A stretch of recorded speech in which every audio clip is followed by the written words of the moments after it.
Dongs. If you don't subscribe to Jeremy Ice and Fire, you're gonna spend the night in the box. And welcome all, ladies and gents, to the From Season 4, Episode 10 preview discussion.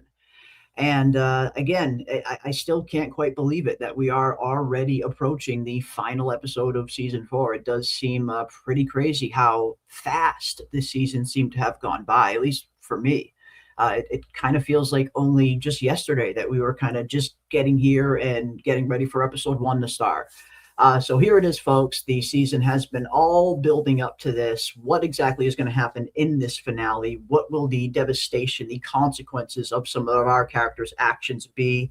And what revelations will we be getting in this finale? How much information are they going to show us? What are they going to say for season 5? And everything in between. A lot of storylines that they have to wrap up in this final episode. So I am looking forward to seeing how they're going to do that. But also something interesting happened today as well, as PM brought to my attention. The From creators apparently spent the day online on Reddit, answering some fan questions, talking to fans, and just doing the basic fan interaction stuff. But in the process, they actually did answer some pretty interesting questions, questions that might even debunk and put certain theories to bed. So today we're going to take a look look at that and some of the things that they have revealed, and of course talking about the episode 10 preview and all the predictions that you guys have going into the finale. But yeah, PM, the Reddit thing was pretty interesting. It seems like the From creators don't do this kind of thing very often, but whenever they do it, there's always some good information there.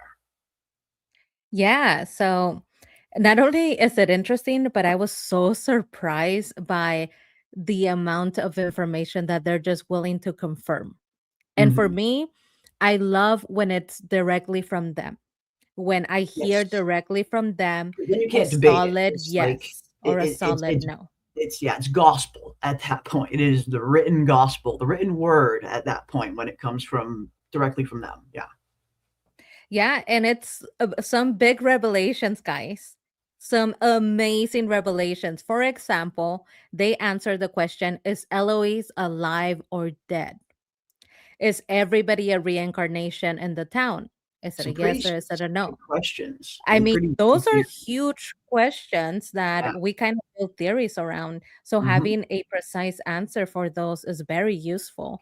I'm actually creating a board of so far the theories that we could eliminate so that we could get to the Debunked bottom theories. of what this is.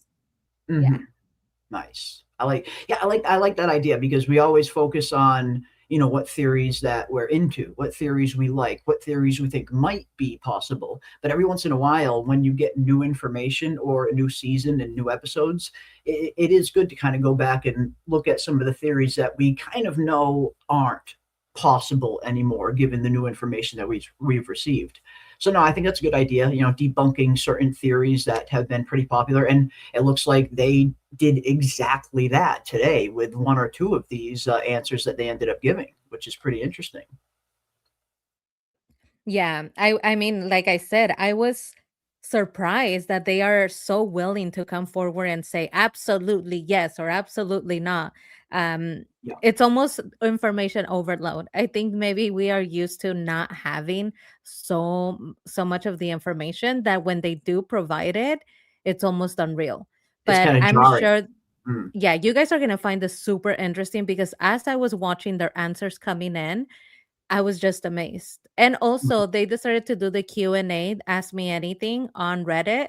I Yeah. just thought, "Oh my god, you guys are very brave." Out of all of the platforms, they're gonna Oh, be doing it in a couple of right. different places. But you're going to the Reddit people, that shows that they are brave because you know how Reddit Brave. is.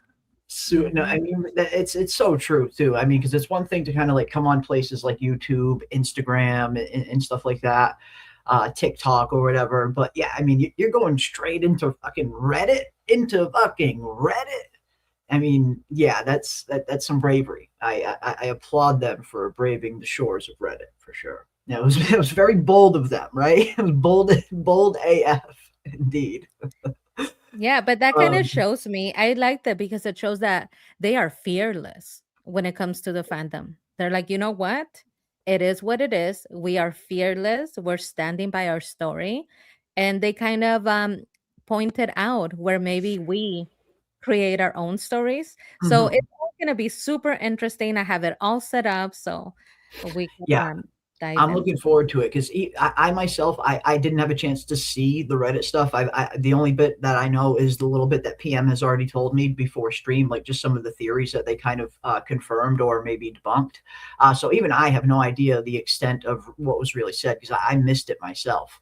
But as as we see here, Reddit spoils everything. And this is 100% true. I mean, we see this every single year. Reddit is usually always the breeding ground for these big, big leaks and these big spoilers.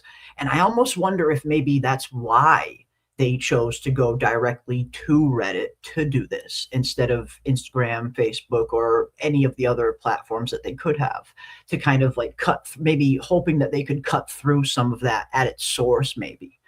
So I wonder if that even played a certain part of them doing this on Reddit, hosting it there compared to where they could, all the other platforms that would have been probably more friendly and easier. But I like how they didn't take the easy route. I love how they're going straight into the lion's den as it is, and dropping some knowledge like, okay, this is that, and it definitely kind of shapes from in an interesting light, especially with a few of the things that you told me anyway. So yeah, I'm looking forward to learning the rest of it. Yeah. And yeah, maybe that was the point. They're like, we know Maybe. that Reddit gets wild every single time that the finale comes around. You want answers, get them directly from us. So I do like that. I do like that. And also, we are kind of coming in on the last season. Yeah, of From what it sounds like, they are going to be closing this story. It's not going to be a story course. that is left open ended. And so they are providing those answers so that we could close the circle or Mhm. begin the process of closing that circle, which I think is super brave because we know that this is the number one show for MGM. The Yeah. fact that he has enough willpower to hold back and say, okay, I will end my story when I said I would. I'm not going to extend this to like 20 seasons because Yep. we are the top show. I mean, that shows a lot of restraint. Yeah. Yeah.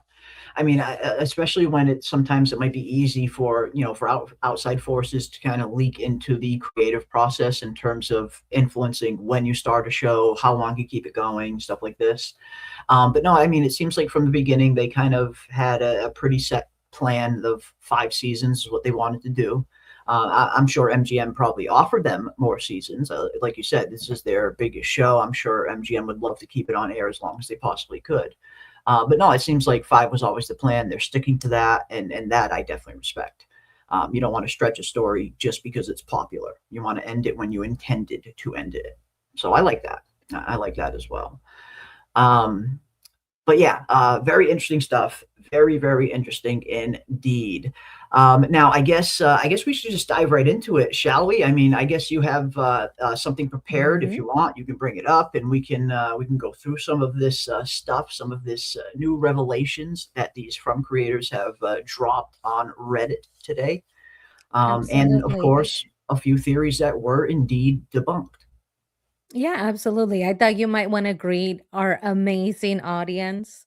I know that Oh, they I have do been want to waiting. catch this too real quick as well, because I do see West of Westeros for 4.99. Thank you so much, West of Westeros. Very much appreciated, my friend. Thank you, Jeremy and PM. Fans love y'all. We love you guys. I mean, we're fans too. We're just fans of the show. Please know that we are not ready for the finale. Give us your final thoughts. We want to hear from Lee.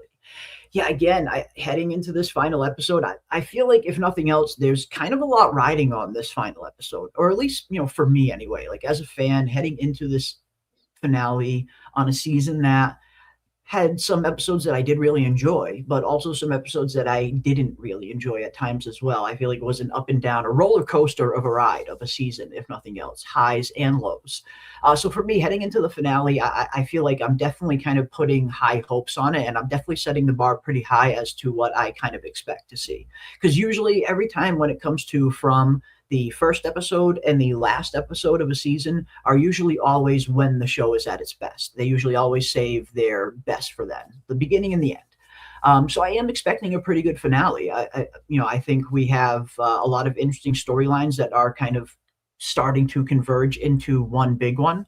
And we saw where the episode was left off at the end of episode 9 with Jade and Tabitha down in the caves. So heading into this finale, again, I have high hopes for it. One, but for me, I just want the answers to be interesting. I want the payoff to be worth it. And that's what we were told heading into this 4th season, that there would be payoff. There would be answers. There would be big revelations that will give us a much better idea as to what is really going on in Fromville. These are things that the creators said directly. So that's kind of what I'm expecting. I'm expecting this episode to kind of bring that home, bring that full circle, and for these revelations that we're going to be getting to be of that magnitude, because they've kind of hyped it up that much, especially with all the comments that we've been getting from some of the cast and some of the other creators about like how crazy this finale is supposed to be, and Matt Likely saying that the audience is going to be shocked when they see what the characters have to do in the finale, and that tells me that there's some kind of difficult choice coming that they're going to have to make. So that's what I'm looking forward to heading into the finale. I want to see some of these storylines wrapped up, nicely, but also I want the payoff to be worth it. Yeah, I mean, I'm super excited for the finale. I just know it's going to be crazy. Yeah, Every single season, no matter how the season goes, the finale always, always. always kills it. Yeah. Every single minute, right? I Yep. mean, we remember the iconic Men in Yellow entrance where Ah, I kept looking at the timer and I was like, there's not enough time for anything else for us to know who the big bad is. And then yeah. at the last And then 10 boom. seconds, exactly, right? So they always kind of pulled that off. I know it's going to be exciting.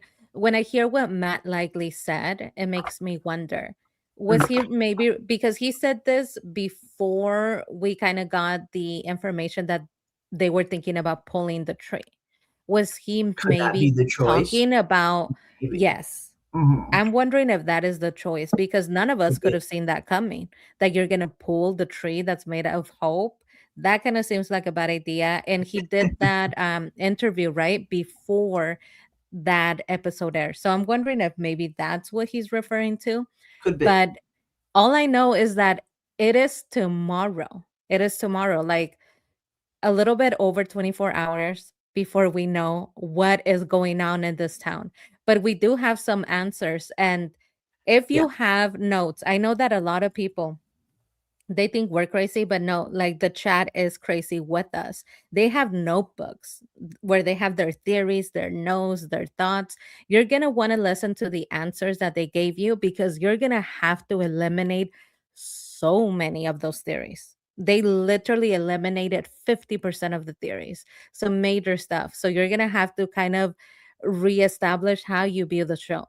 For me, as I'm reading what the answers that they gave us, I'm like, wait a minute, like this kind of changes everything for me. So Mm. Yeah. I'm excited to show you guys. Awesome. Yeah, no, it's always interesting when you get a new piece of information that kind of, shakes up the very foundation of certain people's theories. That's always fun. But thank you so much, Westeros, again for the 4.99. I very much appreciate it, my friend. And I owe you a whoa. A whoa. There's just one more comment that I did want to get to, and then we will dive headfirst into the Reddit stuff because this is a question that's very interesting. I don't think I've had this question before. Usually we get asked, what is your favorite this, but never quite in this kind of manner. So I like this, and I'd love to hear what the chat has to say about this as well. What is your answer to, and you as well, PM? What season is the best? Not your personal favorite, but the best. I like that because sometimes your favorite season and what you think is objectively a good season might be two different things every once in a while. So I think that's a very interesting question. I like that, and I would love to see what everybody's answer is. What season do you guys think is the best season? Not your favorite season, not the season you enjoyed watching the most, but just purely the season that you believe is the best in terms of writing, character development, storytelling, dialogue, performance, everything that encompasses it. And for me, I mean, I know it might be cliche, but for me, this is kind of one and the same for me because my favorite season is season 1. And I definitely 100% objectively believe that season one is without a doubt the best season. This is my personal opinion. I know that opinion might vary, amongst the fandom in terms of what season they like the best. But for me, I think season one is the best season just in terms of the story it tells. It introduces us into this incredibly rich and mysterious world and gets us so hooked on it right within the first 10 minutes of the first episode. And that is, the famous Megan scene when poor Megan gets killed by the granny monster. When I saw a scene like that happen within the first 7 to 10 minutes of an episode, of a pilot episode, that told me that these writers are not afraid of taking risks. And that was one of the things that hooked me right into the show right away. A writer that isn't afraid to take chances in their script and do some things that maybe other TV shows wouldn't even want to do for fear how it would be received, like killing a child in such a gruesome manner within the first 5 minutes of the first episode. That takes guts. That's not something many writers would have the guts to do. So right off the bat, I knew this was a show that I was very intrigued by, and I was very intrigued by the writing. And then as I continue to watch the pilot episode and you get introduced to the characters, you meet Boyd, you meet the Matthews family, you meet Jade, you meet all these just super intriguing characters that all seem to be stuck in this incredibly mysterious place that we knew nothing about at the time, which made it so much more intriguing, the idea of this land that you couldn't escape. And then you learn a little bit more about the place, about the monsters at night and all the other supernatural elements in it. I just feel like season one was just conceived and set up and laid out so perfectly in terms of how it introduces you into the story, how it introduces you into the characters, and how it just never really quite lets up on a perfectly paced kind of season from start to finish. Season one is just incredibly good television. So I think the first season is by far the best season. Yeah. I mean, I would have to agree. I think it's the best, and it's also my personal favorite. I mean, it's my favorite because that's when you notice this show is different. There's Yeah, something special about this show. And yeah, I know that we didn't get any answers, at all in season one, but I like that. I was able to continue watching and to keep interested in the storyline without getting much of the answers or the background. For me, I know everybody likes the Megan scene, right?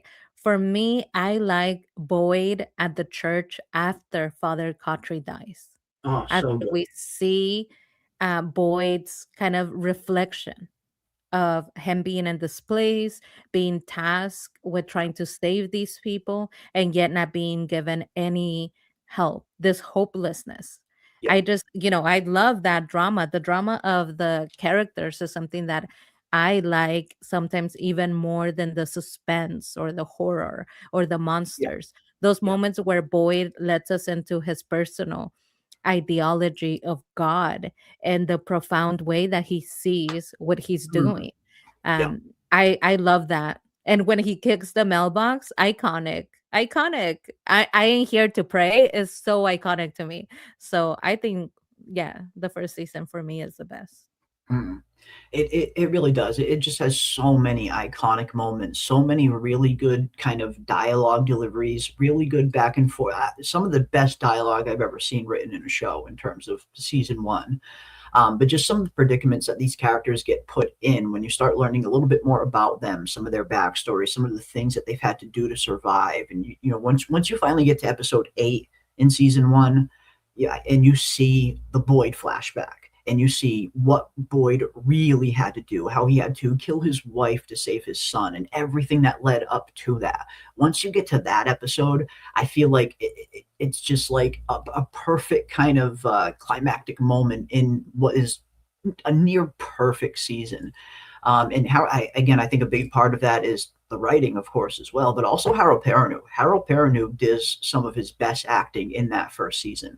Like you said, not only the Father Cotry death scene in and of itself, but the aftermath of it, the way he handles it, the way he processes it. Like he's just so good at these emotionally charged scenes. So yeah, again, I season one will always be the best season for me. But yeah, let us know what you guys think as well. What is your best season? What do you think is the best season? Now, again, doesn't have to be your favorite season, but what season do you guys think is the best? We got to vote for season one, hands down. I absolutely love it. We got another vote for season one. Hell yes. Season one to me. Xavier has season one as well. Different Moves says season one. Ruby says season one. Lot of season one. Yeah, the balls of season one is unmatched. They started up killing a child. Again, they really did it. It shows you that this is writing that isn't afraid to take chances. And that is not something you see very often these days. Season one is objectively the best, but season three is my favorite to watch. Awesome. See, again, every once in a while, these things will differ, where what you might think is like an objectively good best season might not necessarily be the season that you like watching the most. These things don't have to actually, be, exclusive. I mean, finale party complete with my talisman. Love it. We got another one from another vote for season one. Hell yes. Love it. I will say all of them. Hey, there's nothing wrong with that. Nothing wrong with that. Howdy Helen says season one as well. The Cool Line channel also says season one. We got a lot of season one votes. Tons of season one votes. I don't know. It's been a while. Hey, that's, if you don't actively rewatch them, sometimes it has been kind of a while since we've watched some of those earlier episodes. So nothing wrong with that. I totally agree. Season one was the best. It got me hooked so bad into From. I think it did. It really did. I think it got a lot of people really, really hooked into the show. Season one, not even close. Episodes 1 and 2, and I guess that is another good part. Season one, again, definitely the best season. But what is the best episode in season one? And for me, it's always going to be season one, episode 7. I just feel, and it's not even for the Colony House massacre itself. It's for the death of Father Cautry and how well that was written, how well that was acted and performed, and just everything that went into that scene. So yeah, it's just it's a near perfect season. We got one for season 3. Awesome. King Animation in season 3 was dope to me too. Awesome. Yeah, again, all the seasons have been pretty good. Season 4 has really been the only season that I haven't enjoyed it at times, but seasons 1, 2, and 3, I loved from start to finish. But yeah, awesome. Yeah, season 1, it created this intricate group of people who got mesmerized and started a whole fandom. It really did. It's definitely, I mean, if we're talking about the most important seasons, then it's no question. There's no competition. Season 1 will always be the most important season of From, for that very reason that you just said right there, Jenny, because it is what brought all of us together. It's what created this fandom, this incredibly intricate web of incredibly highly intelligent individuals that have been diving into this thing from totally different directions, but all trying to get to those same answers. And I feel like we've done really good, like just as a fandom, as a whole, like the entire From fandom, all the channels, all the fans, everybody that's a From fan. I do feel like we've done pretty well as a whole in terms of dissecting the show and diving into it. And at the very least, we've certainly had a lot of fun along the way. And something else, season 4 has been very fun. Yeah, but I mean, I still love it. I remember watching since Always. season 1. Yeah. And the fact, back then, a lot of the good shows, Netflix was popping. So you could watch and binge the show. Yeah. But they were on the old network, and it was once a week. And I remember watching the first episode and thinking, oh my God, no way. I have to wait a whole nother week to figure out what in the world is happening here. And that made it exciting. And I love that they didn't change their format. They didn't go from, even though they moved to different companies like MGM Plus and all that, they didn't change the format of making it once a week, because you really do need time to kind of dissect the episode. And when you binge it, you wouldn't be looking at all of the details, everything that goes into the episode. So, yeah. Yeah. Very good point. Very good point indeed. It's just, yeah, it's a very special show. This has been such a fun show. I've I always have fun talking about it, and I always have fun watching it. Even if there are certain storylines that I haven't been super excited about, sometimes there hasn't been a single minute where I haven't at least enjoyed watching from. I love watching the show, and I love talking about it with everybody. And sometimes it's even more fun to discuss when there is an episode that you maybe didn't like, because you'll never catch us ever bashing the show, but there's nothing wrong with some little constructive criticism every once in a while. But yeah, it's just such a fun show. It's created such an awesome fandom, a very highly intelligent fandom that seems to be diving into these things with very critical eyes, and coming out with some really interesting perspectives because of it. And I feel like I've learned so much because of all of you. So thank you. And thank you, West of Westeros, for the 1999. Very much appreciated, my friend. The children are with the man in yellow. The Who Victor story was with the man in yellow. This is a story, no matter what repeats. Just like humans, knowledge is power equals stay dumb. I mean, and is ignorance bliss at the end of the day? I mean, when it comes to From, I think that's a very interesting question that you can ask. If you were in Fromville, and I guess, I'd love to see what you guys have to say about this, and you as well, PM. If you guys were in Fromville, if you got stuck in here, would ignorance is bliss and just surviving day to day and just being happy to survive be enough? Or would you be one of the characters that would be actively looking for answers, trying to find a way out, knowing how dangerous it is, knowing that you might be risking your life? What would you do Mm. if you were stuck in Fromville? Would you be one of the people looking for answers, or would ignorance is bliss be enough for you and you just kind of want to survive? What mindset do you guys think you would have if you got stuck here? Yeah. That reminds me of when in episode 1, right? They're like, hey, you could live in Colony House and live for today or live in the town with structure. It's kind of the same question of Yeah, what is your personal philosophy on life? What is it exactly. that you think we are doing, right? Because we have all arrived into this world. We can tell you the mechanism as to how we arrived, but we don't know why. You have to find Yeah, your own purpose, your own beliefs, right? So it's yeah. all going to depend on that. Mm, For me, I have no gods. This is it. There is nothing after this. So, because of that, it doesn't mean that this doesn't matter.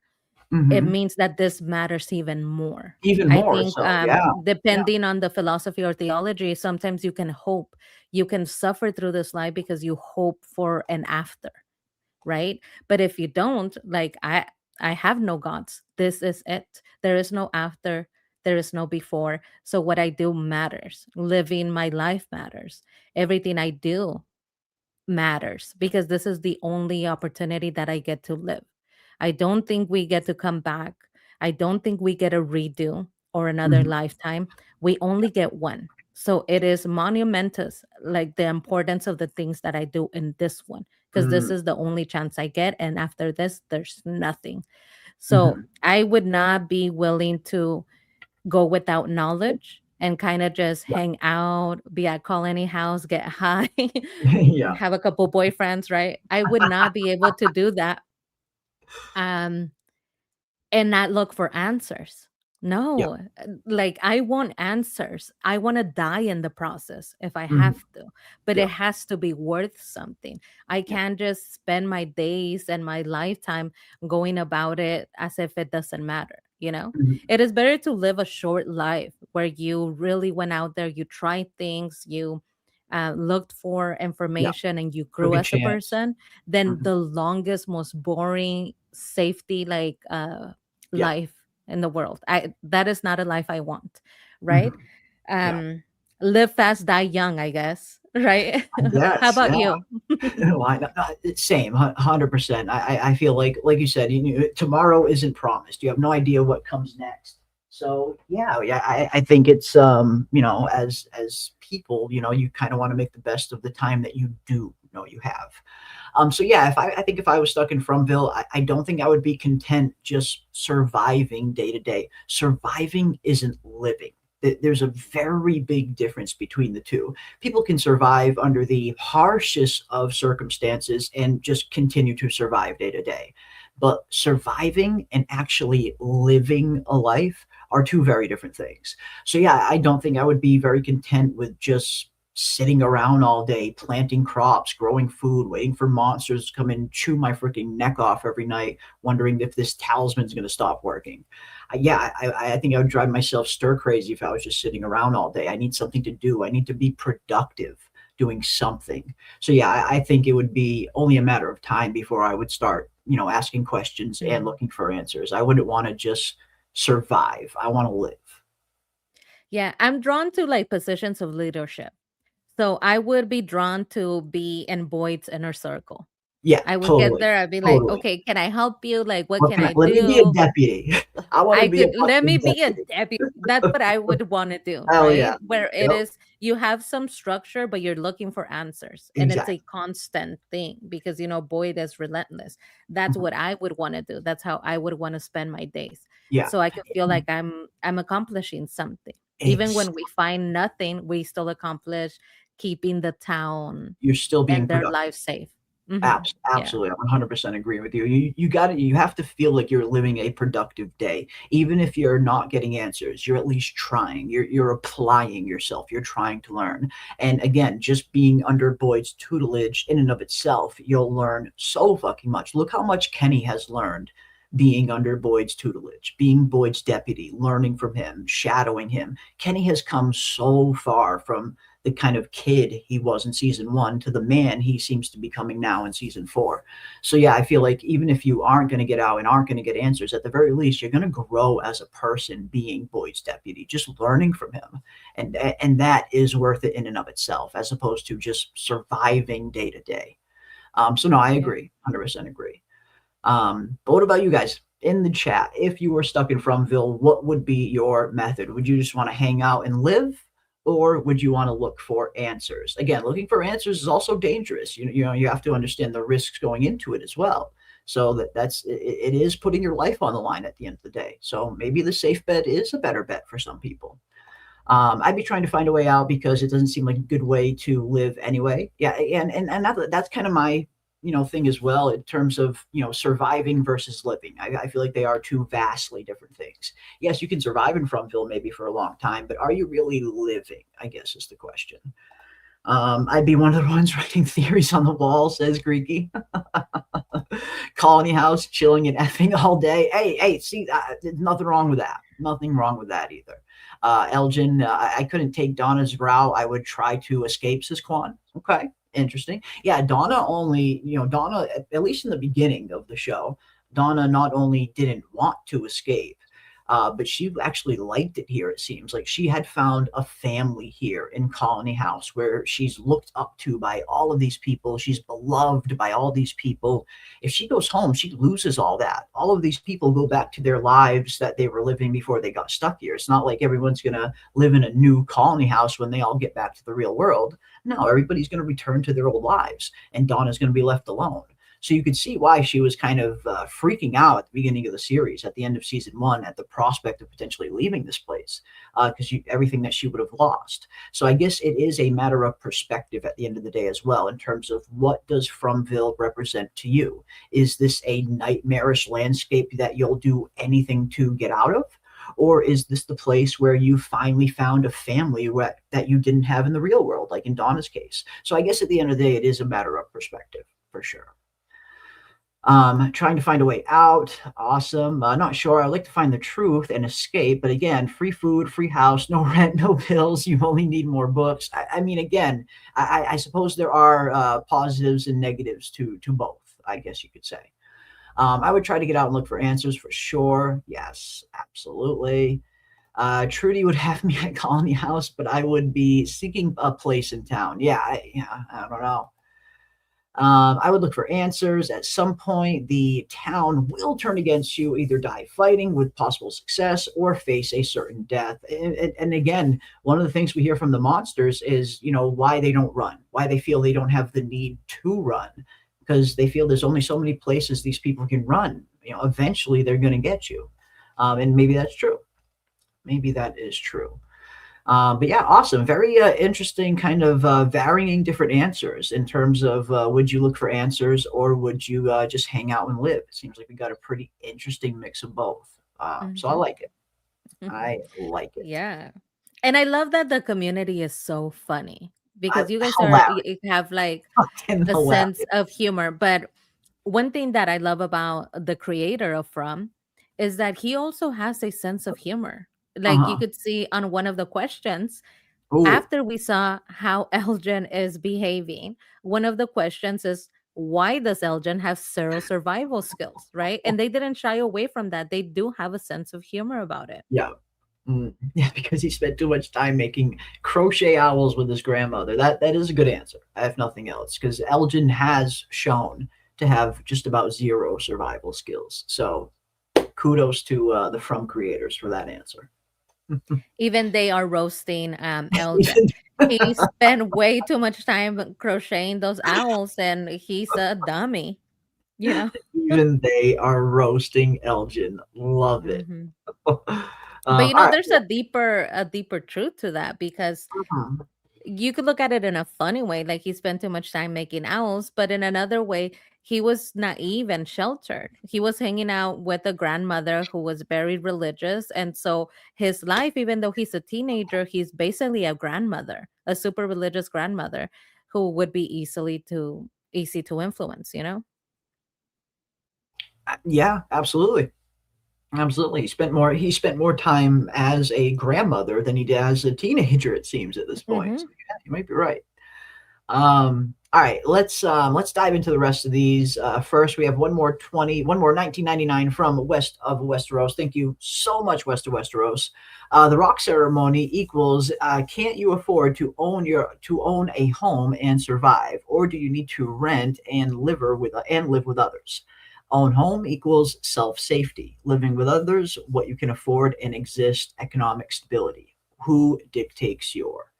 Yeah, again, I think it's always going to kind of come down to personal preference. What kind of life do you want to live? Heading into Fromville, when you get to this rock ceremony, when you choose the town, it seems like those people are choosing, the way of answers, trying to find a way out of here, trying to kind of make this a productive community while we actively work on getting out.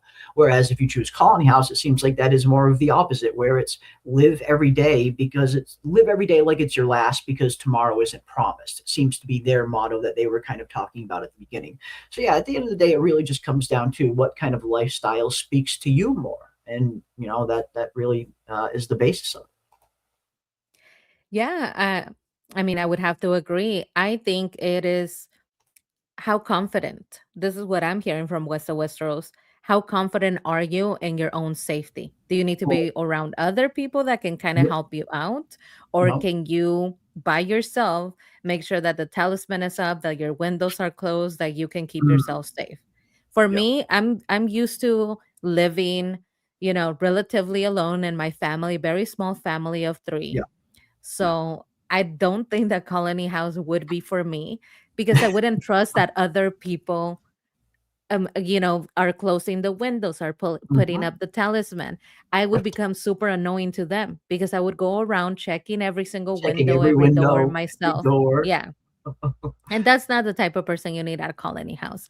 So Yeah. it would be easier on Colony House and on myself for me to be apart. Maybe at the church, Mhm, maybe, in one of these little houses with my small family of three. That way mhm. I know for a fact that the talisman is up. I know for a fact everything is Yes. you know, nailed in, right? I don't Mhm, understand why they didn't do that to begin with, but I guess Boyd kind of leaves it to the families to do themselves because he has a lot going on. mhm. But that would be my vibe. I don't know. I think it depends on your lifestyle. How about you, Jeremy? Would you live by yourself or in Colony House? Oh, definitely by Remember, myself, Colony House has the weed and you 100%. love that. And not so much that I wanna live there, that's for sure. No, 100% house, 100% town. I would definitely want to work towards getting answers. I would want to try and find a way out of here. I wouldn't be content just sitting around every day doing nothing. Like, I need to feel like I'm doing something productive in my life, no matter what that is, something productive. So no, I don't think I could live at Colony House. Just not my vibe, not my thing. And like you said, look at what happened at Colony House. not only do you have to worry about people not hanging up talismans, not shutting windows, and all of that, but then you have to actually worry about people actively opening fucking windows for the monsters and letting them in because they're so desperate to get laid, like 70s porn stash dude. So, no, that many people in one house, all it takes is one fucking idiot to get all of you killed. No, I would much more rather rely on myself, knowing that I am responsible for my own safety, and I have to worry about my own windows, and that's it. That is just Mhm. much more appealing to me than living in colony house with that many people, wondering who's going to make a mistake next. Yeah. You're super social though. I think that it would be harder. The decision would be harder because we all kind of choose for safety to be alone, right? But we are assuming that you could hang out at Colony House during the day, then go back home at night. The Hmm. decision would be harder if it was like back in the day, season one, where Donna says, "You're not allowed here. Only the Uh-huh. people that live there are allowed there." Yeah. Then the decision is harder because you can't even go and visit. You Yeah. can't hang out, you can't be social, you can't get high because they have the weed, you can't have access to anything fun in there. It's really you on your own following the rules of the town. That would be harder. We are assuming I'll go hang out, with my friends and then I'll come back home. But if you Mhm. couldn't visit, would you still be alone? Yes. Still, I still couldn't live in colony house. No, I just couldn't. It's just too many people, too many safety hazards. That place is a OCD. Someone with OCD is worst nightmare. And you know me, you know how I have a touch of the OCD in terms of how I like my space very neat. No, I'd go crazy in colony house. I could not live like that. No fucking way. Well, it would be a good deal for them. Yeah, Jeremy has OCD. You would become Yeah, the maid. I'd be running around cleaning the whole house Yeah, every day. you'd be cleaning the house, you'll be cleaning those dishes. We have seen piles of dishes, dude. Like so True. many people live there and yet the dishes are not washed. Like piles Yeah. of dishes like mounted up. And who was washing them? Donna. Poor Donna. She's like washing the dishes for everybody. It's always a mess in there. People are doing all sorts of things in that couch. So no, I could never even like visit and be comfortable sitting on No. any surface. I would not sit on that couch. We saw what happened on that couch at the Oh beginning my of the god. series.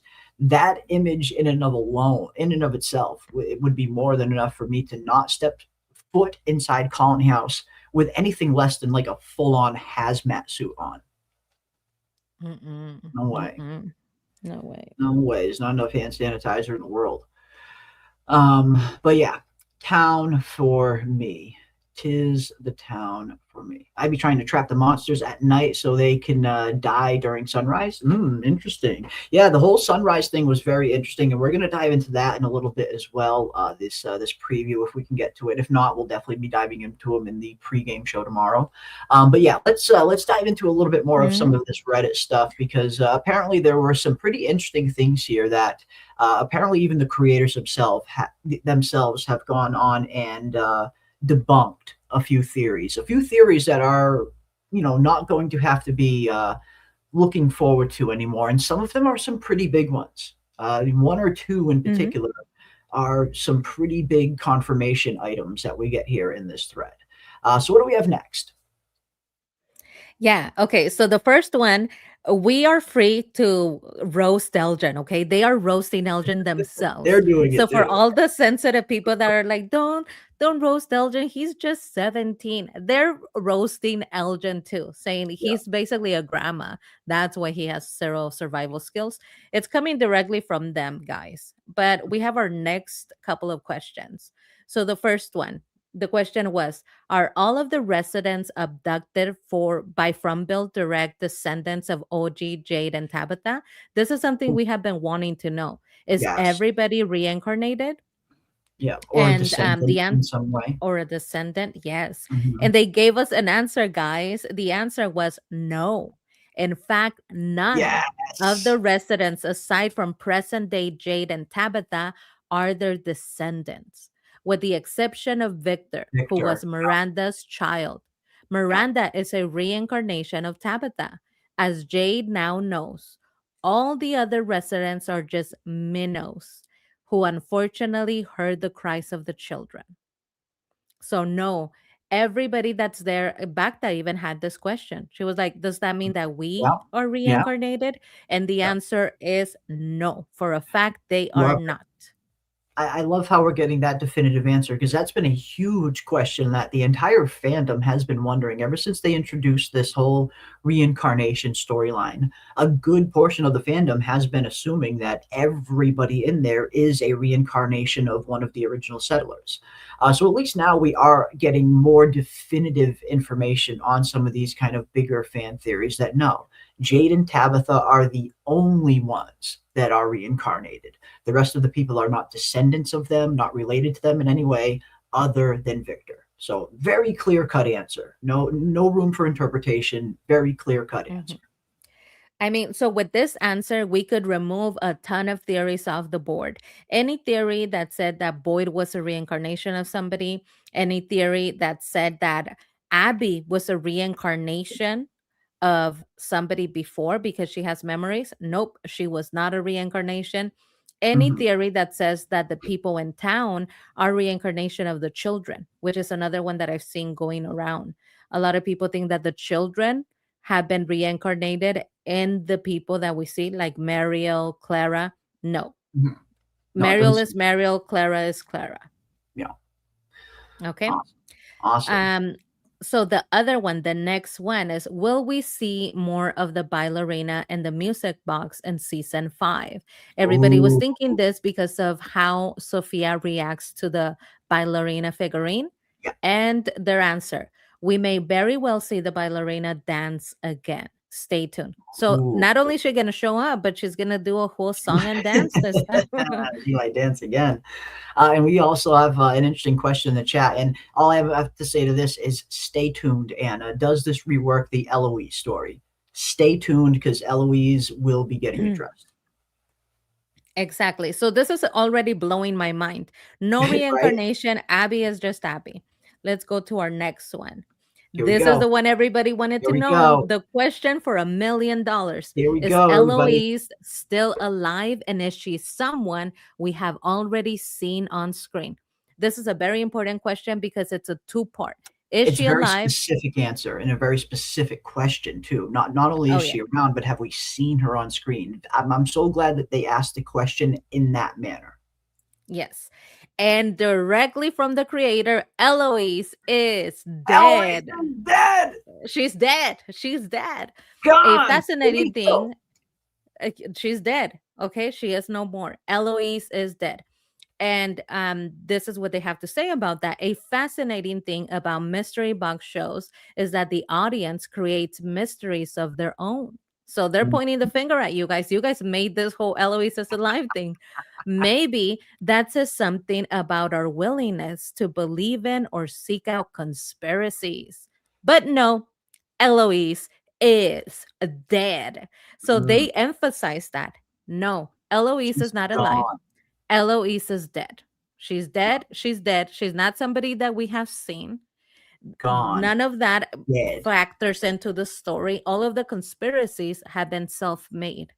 They're basically saying you guys are a little cuckoo for Cocoa Puffs, our willingness to seek out conspiracies. Mm-hmm. And again, when you have a show like From that is very centered around the mystery box style of storytelling, you do tend to want to look for mysteries in everything, especially when the writers do leave certain things ambiguous. And let's be honest, these Eloise theories didn't kind of just appear out of thin air. So the writers kind of wording it this way is a little bit facetious and not 100% honest, I feel. But the Eloise theories didn't kind of just spring up out of thin air. There was a lot of ambiguity there surrounding Eloise that made so many people think she was alive. But at least now we are getting definitive confirmation that Eloise is dead. But I still feel like we were talking about this the other day, PM. The further that we got into the story, the more and more we were starting to feel that, okay, Eloise is probably just dead. Like sometimes the simplest answer just is the right one. And Eloise probably has been dead this whole time. Because I feel like if the Eloise story was going to get brought up, I feel like we would have gotten something, some kind of small hint of foreshadowing of setting up that storyline at some point in season 2, 3, or even 4. But the longer you get into the story, the further you get with nothing even related to Eloise, the more you start realizing, like, okay, she probably really is dead. But yeah, I think it's still going to be very interesting to find out how she died. I think that's the more Mhm. important question when it comes to Eloise. Not if she's dead. We know she's dead, but how did she die? What exactly happened to her from the moment she left the root cellar and from the moment that she got killed by whoever she got killed by? I think that's the more important question surrounding Eloise now going forward. How did she die? And is there a truth there to be uncovered? Yes. So now, for the Eloise is alive theorist, don't feel too bad because you could still theorize. The important part might not be if she's alive or dead. She's dead. We have confirmation. The important part now is what happened between when we last saw her. She exited the basement with Victor and her death. That is the important part. What transpired between that moment when we last see her and when she actually dies. It might be of interest to the story, but she is dead. That means we can remove from the board Eloise is Clara. She's not. Yes. Yes. Eloise is Abby, Boyd's wife. Nope. Eloise is Sarah. She's not. Eloise is somebody that we have seen. No, because nobody is a reincarnation. Only Jade and Tabitha. Yeah. Yeah. Mhm. Yeah, and that's also another big confirmation as well, because that's another thing everybody's been wondering. Are other characters reincarnated? So yeah, we're getting some pretty interesting and definitive answers from these creators, and I do agree with Dragon King as well. Why are they telling these stories in Reddit thread and not showing me in the show? Totally understand that as well, Dragon King. And part of me wonders if they're answering some of these or the questions that they are answering specifically. I hope it's not that they're answering them here because they didn't have time to put this stuff in the show. But who knows what they're going to do with season 5? Maybe some of the stuff that they're revealing here will get referenced again in the show in season 5, so that's still possible as well.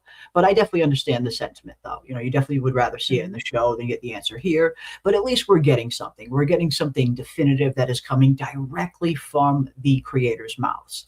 But I understand. I definitely understand the sentiment, Dragon King. Yep. But yeah, these are some pretty big answers. These are They some have pretty, mentioned pretty big ones. that, yeah, they have mentioned that they didn't know that Victor had a sister until it organically came about. So they added the sister to Victor. It makes sense that she's dead because she wasn't a main part of the story. Well, But neither it's was nice Victor. to know I, neither was Victor. Victor was supposed to get killed off in the original early versions of the script, apparently. So once they realized that they weren't going to kill off Victor and they were going to make him a serious character, that's probably when they made up this whole Eloise thing. Yep. But this also deletes off the board the theory that Eloise was walking around the settlement. It was not Eloise. The No. girl's been dead. Those were not her veggies. That was not her food. Eloise has nothing to do with the settlement. She is dead. She's dead. She's gone. So if we have anything from Eloise, is between those two moments when we last see her and when she dies. Um, Victor buried his mother and sister. So Mhm. that's kind of a big deal. Yeah.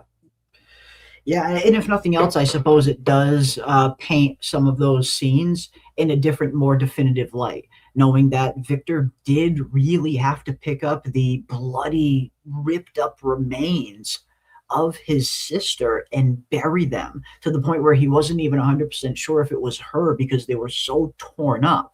But getting this confirmation, for me anyway, it paints that scene in a much different light, knowing, okay, like this is real. This is actually legit. Victor really did have to bury his ripped up sister's corpse.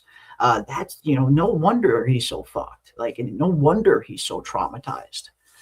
So I think it's Hmm. going to paint some of these scenes in a different light when we go back and rewatch them after getting some of these answers. I mean, these are major. These are These are big. major because These are if big. you believe that characters were somebody else reincarnated, you have to let go of that idea. So that kind of knocks a ton of theories out. The people that we are seeing are just themselves and nobody else. They are Yeah. not even the monsters reincarnated. I know that that was another theory on the board. are the original townspeople reincarnated into the people that we see coming into From? And no, no, everybody is just themselves, other than Jade and Tabitha. But Mhm. here we have another interesting question. Interesting. Other than Jade or Tabitha, why is anyone else in Fromville? Are they chosen, random? What and who decides this person is getting a trait? Was Boyd chosen for Fromville or just dumb luck? I too would be screaming at knowing, you will not break me, or I'd be pissing myself like Victor. That was the Mhm. question from Reddit, and the answer was other than Jade and Tabitha, there is a connected theme among all of the other characters who were pulled into From Town. So we see that they like From We Town. we They like so From call Town this. as opposed to Fromville. They were each at some sort of crossroads in their lives. Boyd, for instance, had just retired. And this is something that the whole fandom totally called and picked up on very early on. Once we started learning a little bit about these characters' backstories, it seemed like every single one of them was in a pretty big transitional state in their life where they were getting ready to start like a new chapter of their life. Whether it's Boyd finally selling his company, back to finally getting her degree, all of the stuff that we've been hearing from some of these characters' backstories. So, again, bravo to the fandom. You guys picked up on this very early on. Yeah, we all notice a theme of hope and a possibility at a different life, a different Hmm. lifestyle, whether that was a positive change or a negative change. We also are told by Jade that they heard the children's cries. So maybe we have noticed that it's usually good people, good natured people that are pulled into From. Maybe if you are a good natured person, you happen to fit the connected theme among them, and you hear the children's cry, they're almost saying that you chose this. I mean, in a way, what they're saying is you chose this because you heard their cry and you answered. Hmm. Part of you, some part of you, even your subconscious or something in you answered the call or the cry of the children. And you happen to be at a crossroads. So you kind of took a detour. I find that to be interesting, but also they are not chosen for any other reason other than the theme that we have noticed, which Yeah, is they which is are about to super. change their life. Mhm. That theme, and yeah, again, it seems like most of these characters are in that kind of transitional state. So yeah, again, bravo to the fandom for noticing it very early on. But yeah, this wild, right, Dragon King. This is kind of wild to just drop all this on a fucking Reddit thread, like of all fucking places, just dropping this on Reddit is diabolical in in some ways when you look at it. But I mean, again, I guess we're getting answers, but it is pretty wild. I agree. Hmm. Awesome. All right. Okay, so then we have some more statements as to the storyline. The creator says the ending will be the ending that we initially imagined. So this is regarding, are they Great. changing the ending as they go? And their answer is no. They are Great. not changing the ending. It's what they initially imagined. The details of how we get there have changed during the creative process, Which but we we will figured. eventually get to the ending that we have always intended, unless AI destroys the world before we get there. So for That's those of such you a John making Griffin. AI content That's such a with John Griffin thing to From, say. That is such a John Griffin thing to say right there. Unless yeah, AI destroys us before we get there. those of you making AI content with From, they kind of don't like AI. They kind of are not into the whole AI of it all, right? Because A lot of last creators are. season, yeah, last season the problem was the leaks. Everybody was like giving out info. This season it has been Chat GPT and AI. I mean, there's Big billions stuff. of it that are flooding online, and Yeah. um Chat GPT, we can tell that you use Chat GPT because it has a certain cadence to it. It Yeah. always uses, it is not X, it is Y. It makes metaphors and it puts them in constantly, and Yeah. it's unnecessary. So we could kind of tell at this point, if you use Chat GPT, there's a rhythm and a flow that is there. And this season, that's kind of what has been flooding online. Not so many spoilers, but a ton of AI created content. So Hmm. it's nice to see that, they're kind of addressing it. Yeah, yeah. I think the show at times has some themes and some allegories at the the dangers of AI and what it could present. Because it definitely seems like John Griffin is more in that kind of camp where he's cautious of AI. But yeah, interesting, very interesting answers that we are getting. And we were hoping that this was going to be the case, that the original ending that they had planned from the very beginning was still going to be the ending that they're working towards. Yes, the route to get there is going to have to be filled in along the way. That's kind of how the Gardner style of writing is. And a mystery box story very much follows that Gardner style of writing versus the architect style of writing, which sets everything up meticulously well in advance. Whereas the Gardner kind of sets it up and lets the story grow as it goes with it. So yeah, I think this lines up with what we've been seeing on the show. So yeah, nice to see that they're sticking to the original Mhm. ending, or so they say at least. Awesome. The next question was why? What's the reason that our characters are trapped and from? And so their answer is the reason our characters are trapped and from town should be clear by now. If and how they may manage to leave is yet to be discovered. And while the clues are all there for the why, we have a few fun things up Mm, our sleeves for the how. interesting. So they're saying we are not lying to you because a lot of people are starting to doubt. Like, should we trust that they're saying the truth? Are the children really saying the truth? Is the boy in white lying? They're saying the reason they're trapped there is clear by now. Pay attention. The why is there. You have all of the clues that are possible to give you the reason why. Now we just need to find out the how.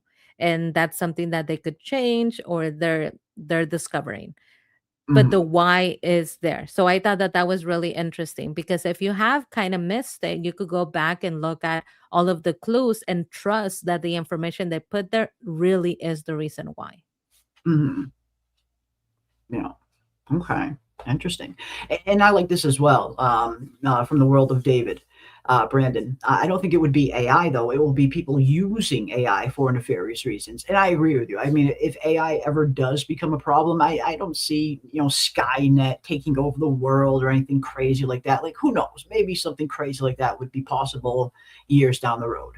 But yeah, if AI is going to cause some kind of problem in humanity, it's going to be humans using it in a way that it shouldn't be used. So no, I agree with you there. If AI does become a problem, it'll probably more likely be under that circumstance. But yeah, I don't know. I guess we'll see. Where is AI going to take us and the world? I don't know. I don't know. But let me catch up on a few of these super chats. We've got a few piling up, and then we will get right back into all of these Reddit reads, the Fromville Reddit reads. Audience, would Jeremy, in your opinion, live in colony house or separate house? Same question for PM. Ooh, what does the audience think? Yeah, interesting question. Yeah, I mean, for me, it's town all day. I wouldn't feel comfortable in colony house. Just Mm. too many people for me.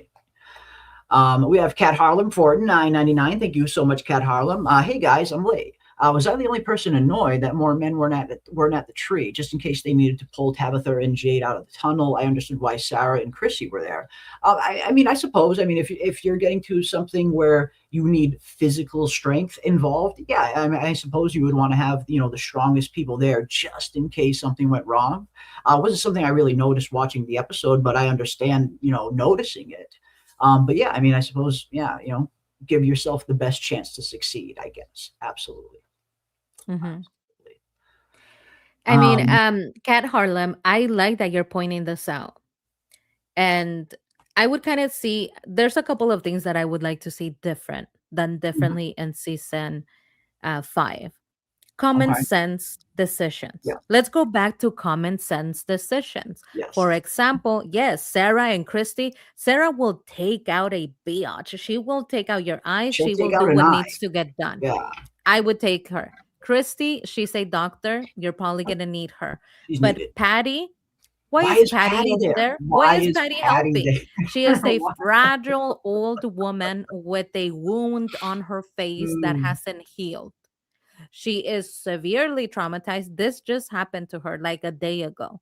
Remember, for us, it seems like it's a longer amount of time, but this just happened like yesterday to her. And they are taking this fragile old woman when we Yeah, have those she should big not dudes be that we there. see in the background. It's like, really? You are going to take the fragile old woman with a burnt out face and not the big dude in the trench coat in the background all the time? Right? If Come you, yeah, on. there's one Come extra on. that showed up with a really fancy like Burberry coat. And Yeah. I spotted him in the background. And I was like, this is not matching the aesthetic, dude. Like, where were No. you going? There's that one extra with like the super long ass beard. He's wicked freaking tall Oh, and yeah. skinny too. Like looks like an old biker style. Like, yeah. I mean, let's set ourselves up for the best chance of success. Let's bring common sense into a situation like this. So yeah, I think that's an interesting observation, Cat Harlem. Let's have the strongest there. Yeah. It doesn't matter how stressed out you are, okay? Because I think Patty, a lot of the time we are saying they are stressed out, they are going through so much. You don't take the fragile old woman that as soon as you look at her and you ask her for help, you could see she's not in a position to help you. you It's don't. not like a disguised wound, it's right on her face. As soon as you ask her, hey, Patty, get in the car, you could see that woman is in no position to help you. It No. just doesn't make sense, but do it for the plot, Patty. Apparently, she's a daredevil because she has to consent to going. Boyer isn't forcing people. He's not one to say, you're getting in the car, Patty, and you're going to help me with this massive thing. So she had to consent. At some point, she had to Yeah, volunteer. of Why is course. she volunteering? Is she a daredevil? What's going on here, Patty? You're asking for it. She's asking for it. She is. She's turning into the next NPC Roger. It's NPC Patty now. Patty's trying to step up and become a main character like NPC Roger did, and we saw how that worked for him. It didn't work very well. She got lucky. She only got her face singed off. But yeah, now we're seeing. You don't want to bring the fragile Patty to rip out the magical faraway tree. It just doesn't seem like it's a good candidate for the job. Absolutely. But yeah, we got some It's Patty. just Patty's not getting a lot of common screen time. sense. Patty's been getting tons of screen time. That's for sure. And yeah, she's not like an old woman, but she's definitely old, older. Definitely not an old woman, but she's definitely frail and fragile after everything she's been through. She should probably have stayed home. No, But she's no, not an old woman, but she needs to be left alone. yeah, She should be over in the clinic. We should have Patty and Fatima. They should be hanging out there, trying to recover, get better. Um, maybe she's an expert at trees. Elgin, Elgin should be getting into trouble. He should also be over at the clinic. That clinic should be full if you really think about it. Yeah, yeah. I mean, Elgin just lost an eye a few days prior. So yeah, you're absolutely right. But yeah, as Big Heck says, yeah, maybe she's an expert at trees. Maybe Big Heck. Maybe she's just an expert landscaper. That's very possible. Awesome stuff. Awesome stuff. And thank you so much, Cat Harlem and West of Westeros. Very much appreciate you guys. I owe you a whoa.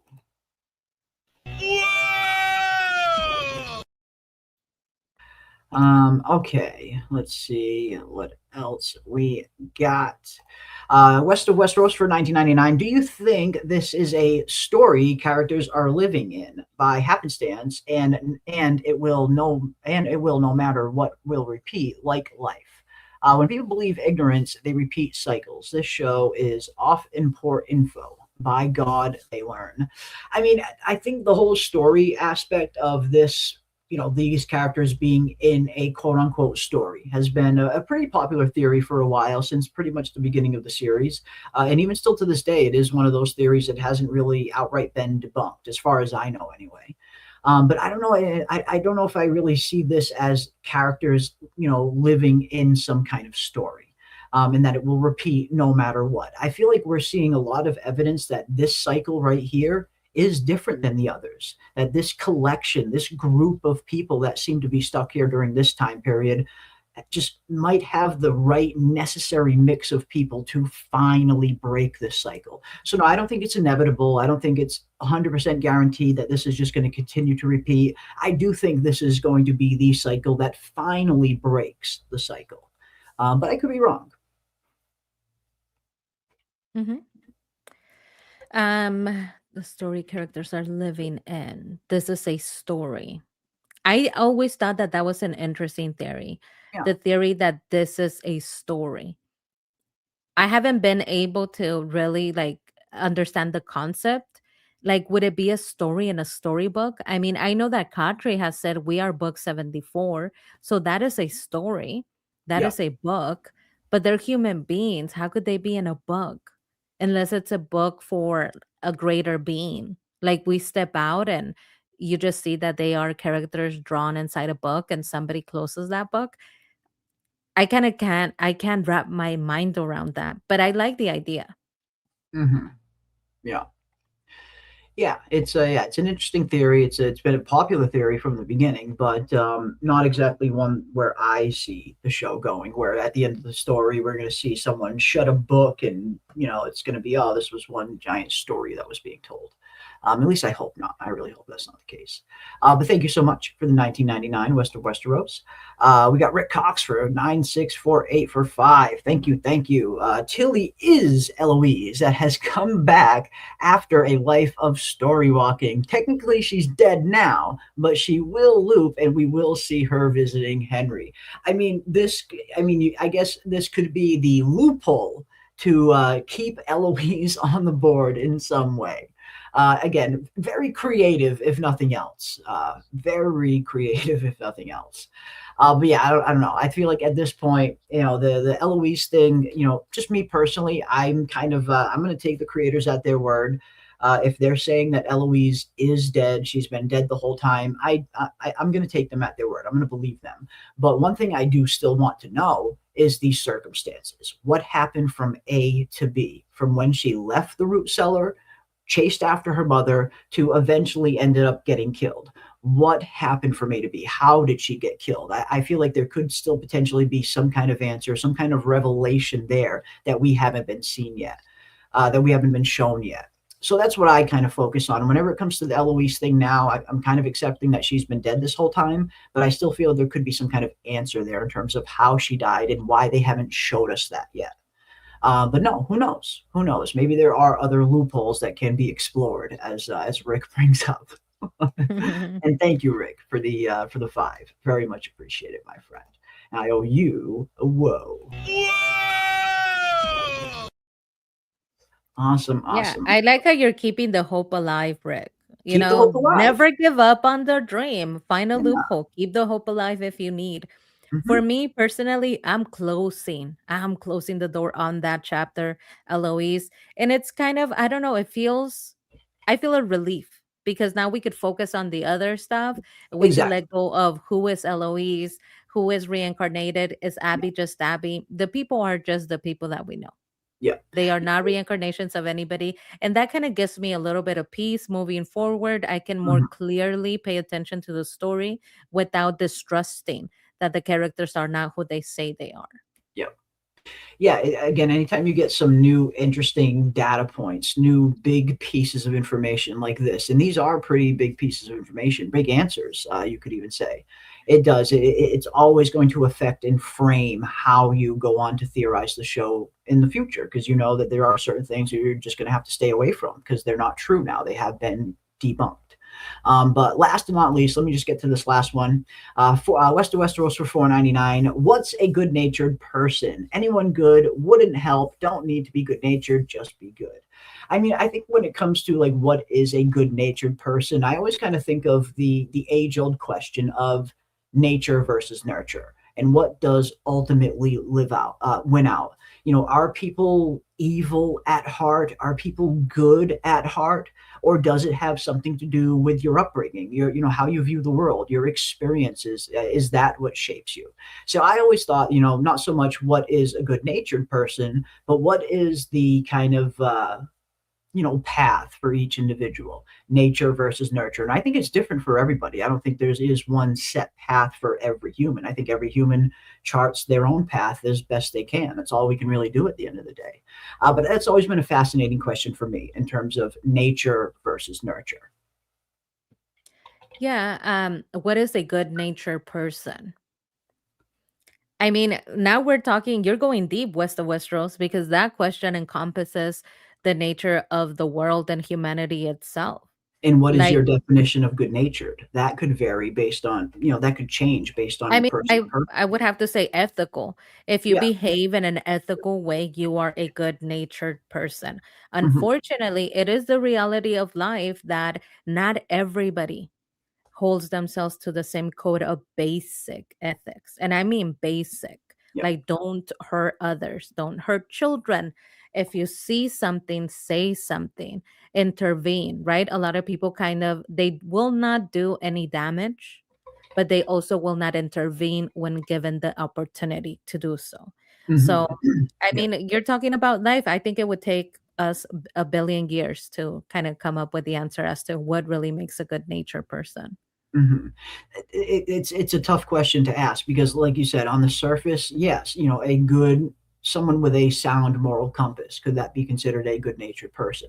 But there's also so many ways that you can kind of break that down and interpret that in terms of what is good natured, and what is good morals. That also seems to vary these days. But no, very interesting question. But I've always been fascinated with the nature versus nurture thing, and I agree with you, Sherry. And I feel like there is evidence that points to both. That we've seen evidence of both, that nature and nurture are both a thing. So I agree. I agree. Scooby Snacks asks, how much AI do you use in your videos, Jeremy? None whatsoever. That is one thing that you can always take to the bank. You will never see any AI anything in any of my videos.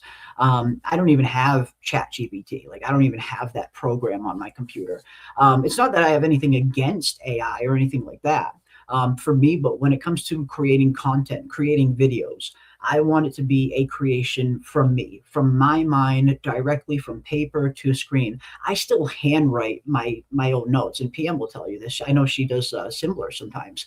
We'll still actually handwrite notes with pencil and paper down on a pad instead of typing them out, because it just feels more natural to me to write something down. Maybe I'm showing my age, but no, for me, you'll never see any AI in any of my videos. Not that I have anything against it, just not something that I want in my content. I want my content to come solely from me.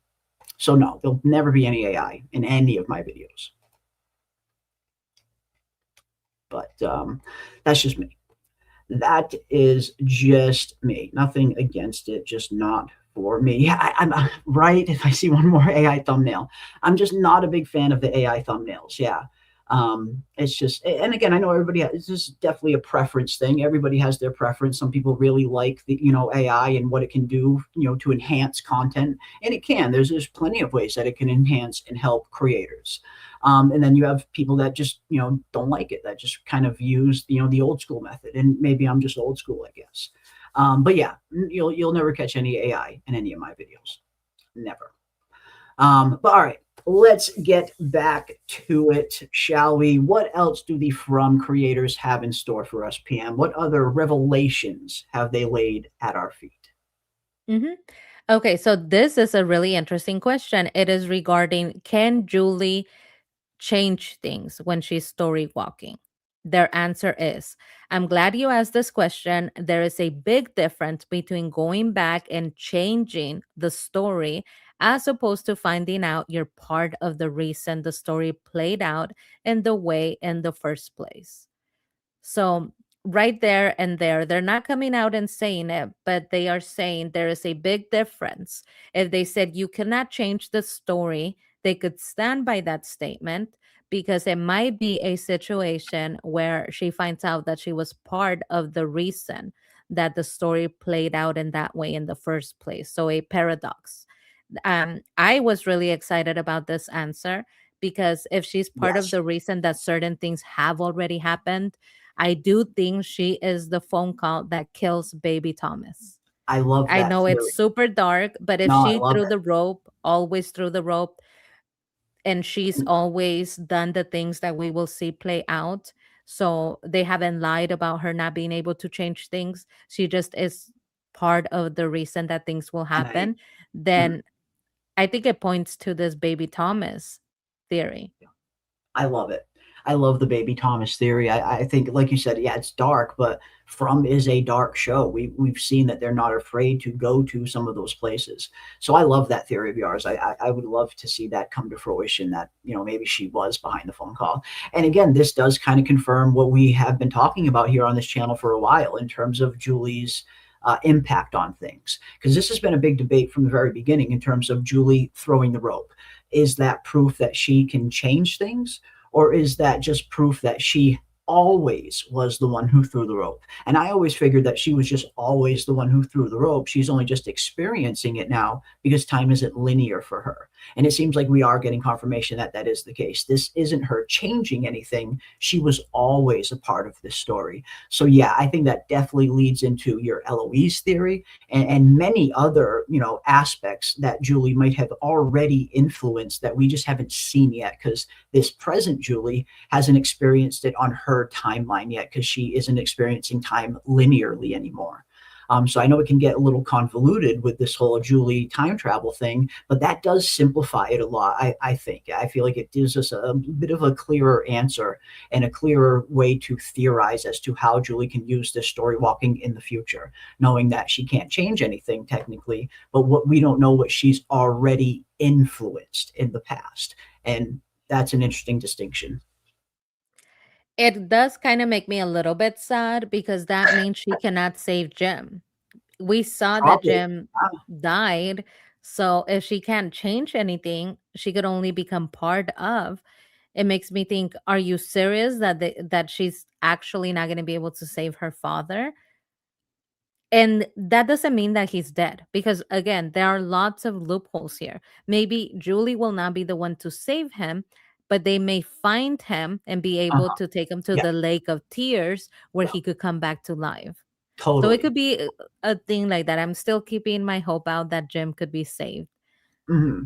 Yeah, I think there could still maybe be some kind of loophole there, some kind of asterisk that can kind of give some kind of wiggle room that maybe she is not technically, quote unquote, changing the past, but we're finding out that she has influenced the past in other ways that could, at least provide a different outcome.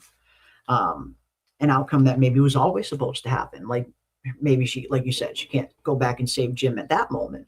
But that doesn't necessarily mean that Jim can get saved in some other way through her story walking. So no, I like that idea. I think it keeps the possibility of her, having an impact on the story still alive, while also showing us as the audience, or at least hinting to us as the audience, that we are probably going to find out that she has already influenced other events that we haven't seen yet. Hmm. Yeah, for Yeah, sure. another And big another big reveal, another big answer, right? yeah. So that's gonna knock out a ton of theories. I'm interested to see like once we are able to let this sink in, because I even have trouble letting it sink in. Like Eloise is actually dead. I Oh, never believed that she was alive, but I'm still having trouble letting that sink in because they kind of left it open ended. And I guess yes. it makes sense.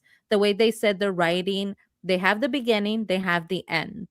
You would leave that open ended in case you wanted to explore that option. They I think so. don't. So they decided to say, we're closing that door. We decided not to explore that option. We're exploring Clara as the Mhm. mole as an option, but not the Looks like Eloise it. one. So let's No. close that. No, I like that. And I think that's very much a big possibility where maybe they did plan on doing something with the Eloise storyline once upon a time. And maybe they just got to a point where they feel it didn't fit into the story, they didn't have room for it, or for whatever reason it didn't work. And they just decided to abandon it and just say, yeah, she's been dead the whole time. I could totally see that being the case. And I would say I would think that would probably be even maybe more likely, actually, considering how ambiguous they did leave her death. That Mhm. definitely implies some kind of foreshadowing of something bigger. So yeah, I wouldn't be surprised if that is probably more likely that they plan to do something and change their mind. And a plot twist is a plot twist, okay? Yeah, If they left it open ended and a lot of people thought she was alive because it was so open ended, a plot twist that she's actually dead it's still a plot twist. I think it it's still is. surprising. It's still interesting. Yeah. The next answer that they give us is regarding the tropes. So people Okay. are saying, we notice that there are lots of tropes used in your storyline. Can you talk about that? And they say, in many ways, the show is built on familiar tropes with the intention of creating something that feels at first familiar, yet becomes entirely different. We've always looked at the show as a character drama, dressed up as a nightmare, where the mystery is at first familiar, vehicle to carry all the themes and questions that we wanted to explore. Yeah. So I mean, they're kind of emphasizing the fact that yes, the tropes are there because they want to explore different themes and topics. And the character drama is something that they pay a lot of attention to, which is something that we have always commended. Every, Victor breakdown where Yeah. he is having this huge emotional moments, and every time Boyd visits the church, right? It hasn't been lost on us that Yeah. it is a full on drama, a telenovela of sorts. And that's what I love, and I love how they are kind of reinforcing that idea that yes, From is a mystery show. There is a huge mystery aspect to it, but at its core, the fundamental point of this story is the character-driven storytelling and the journeys that these characters are going on, and that has always kind of been apparent just with how good that they write that part of the show, the character-driven side. So yeah, I love that, and again, it's very refreshing to hear that they still view the show that way, as more as a character driven show first and a mystery show second. So yeah, Mhm. awesome. Okay. Yeah. And the next question is about the spiders. It's, will Ooh, the relevance of the spider symbolism throughout the show become clear? Their answer, yep. yep, So short that and means sweet. we're gonna see a spider, guys. We're gonna see something spider, something to do Short with and the sweet. spiders. Yeah, I mean, Mm-hmm. and I think this is going to make a lot of people happy because there are so many spider theorists within the fandom of From. So many people want to see a giant spider. A lot of people are very convinced we will see a giant spider. So this is interesting. And again, I think the way that the question is worded is very dubious in terms of will the relevance of the spider symbolism throughout the show become clear. And I think that could mean, and I almost love that it was worded that way because I feel like that could mean so many different possibilities in terms of will we just get an answer in terms of what the spider, symbolically means, or will we actually get a freaking giant spider? I feel like it could be either, in terms of how the question is worded. So yeah, it looks like all of you that are hoping to get a giant spider, it looks like you might get what you want. Mm-hmm. Or at least it's gonna come full circle. So they're Yeah, gonna answer this whole spider phenomena, and symbolism. Yeah, that's enough for me. me, totally. So I almost the prefer next that. mhm. The next question is the title. Can you tell us why the show is called From? Their answer is, we've kind of avoided any rigid explanation on the title so that people can decide what it means for them. But I think it's fair to say that the word from is very much like a hyphen on a gravestone. Like Rakim said, it's not where you're from, it's Mm. where you're at. Rakim fan. Okay. I like it. I like it. Okay. They answer Hey, in riddles. So part of he this, does. they were giving super precise answers. You Yeah. will notice that there are some questions that they want to close. They're like, no, she's dead. Yeah. No, they are not reincarnations. Yeah. So there are some questions that they're very clear on. Other Yeah. questions, they answer like the boy in white, where it's riddles and word, that it leaves you still with the question, like, I don't get it. So why is it from, right? So it leaves you with the question that you started out with. And this one, I think they answer kind of in a riddle form. Yeah. Yeah. The next question was, the creatures. Will you tell us why the monsters behave the way that they do? And they said, we have already suggested why the creatures behave the way they do, but it will continue to be explored throughout season 5. So they Mm. already told us, right? They are the parents. These monsters were, people that parents that decided to sacrifice their children. because they wanted immortality. That's why they behave the way that they do. We're going to continue to get more answers, and we're going to explore the way that they have been living. But the reasoning has been there. They have told us. We can trust what has been said, basically. Yeah, and I think they're right. I think when it comes to like why do the monsters behave the way they do? Why do they do the things that they do? I mean, they've kind of told us this in behind the scenes features and just through kind of the show as well. The monsters enjoy it. They enjoy inflicting pain and suffering onto their victims. This is fun for them. So I think that is part of what he's alluding to here in terms of we've already given you some of that answer. They enjoy what they're doing. That's why they behave this way. They're having fun. But yeah, I love how they're going to explore it deeper. Hmm. And okay, so the next question: by the end of the series, will every answer be revealed? Oof. Their answer: yes. Though we are certain people will still be mad at us for something. So I'm telling you, they have a sense of humor about their work, and I appreciate that. Um, but I like Or the they stop fact that they deluding already themselves. have that expectation. Yeah, It's not and I, going to kind of be to them alarming if they receive criticism, and on some level it's not something that is out of the question for them. There's a lot of creators that think that what they have made is the best thing ever, and that nobody could potentially not like it. They find that unfathomable. But for them, they're saying we're going to try our best, but people will still be mad at us for something. It is what it is. They are realistic about the expectation that they're going to give us a finale, they're going to conclude the series, and some people won't like it, and it is what it is. So I like this aspect because yeah, they are saying criticism is welcome, and not just welcome, we expect it. they're not deluding themselves, and I think that's a very healthy mindset to have when you're winding a show down like this that has such a a wide and passionate fan base that it has in terms of people being super invested in the story and the characters and the mystery and getting answers.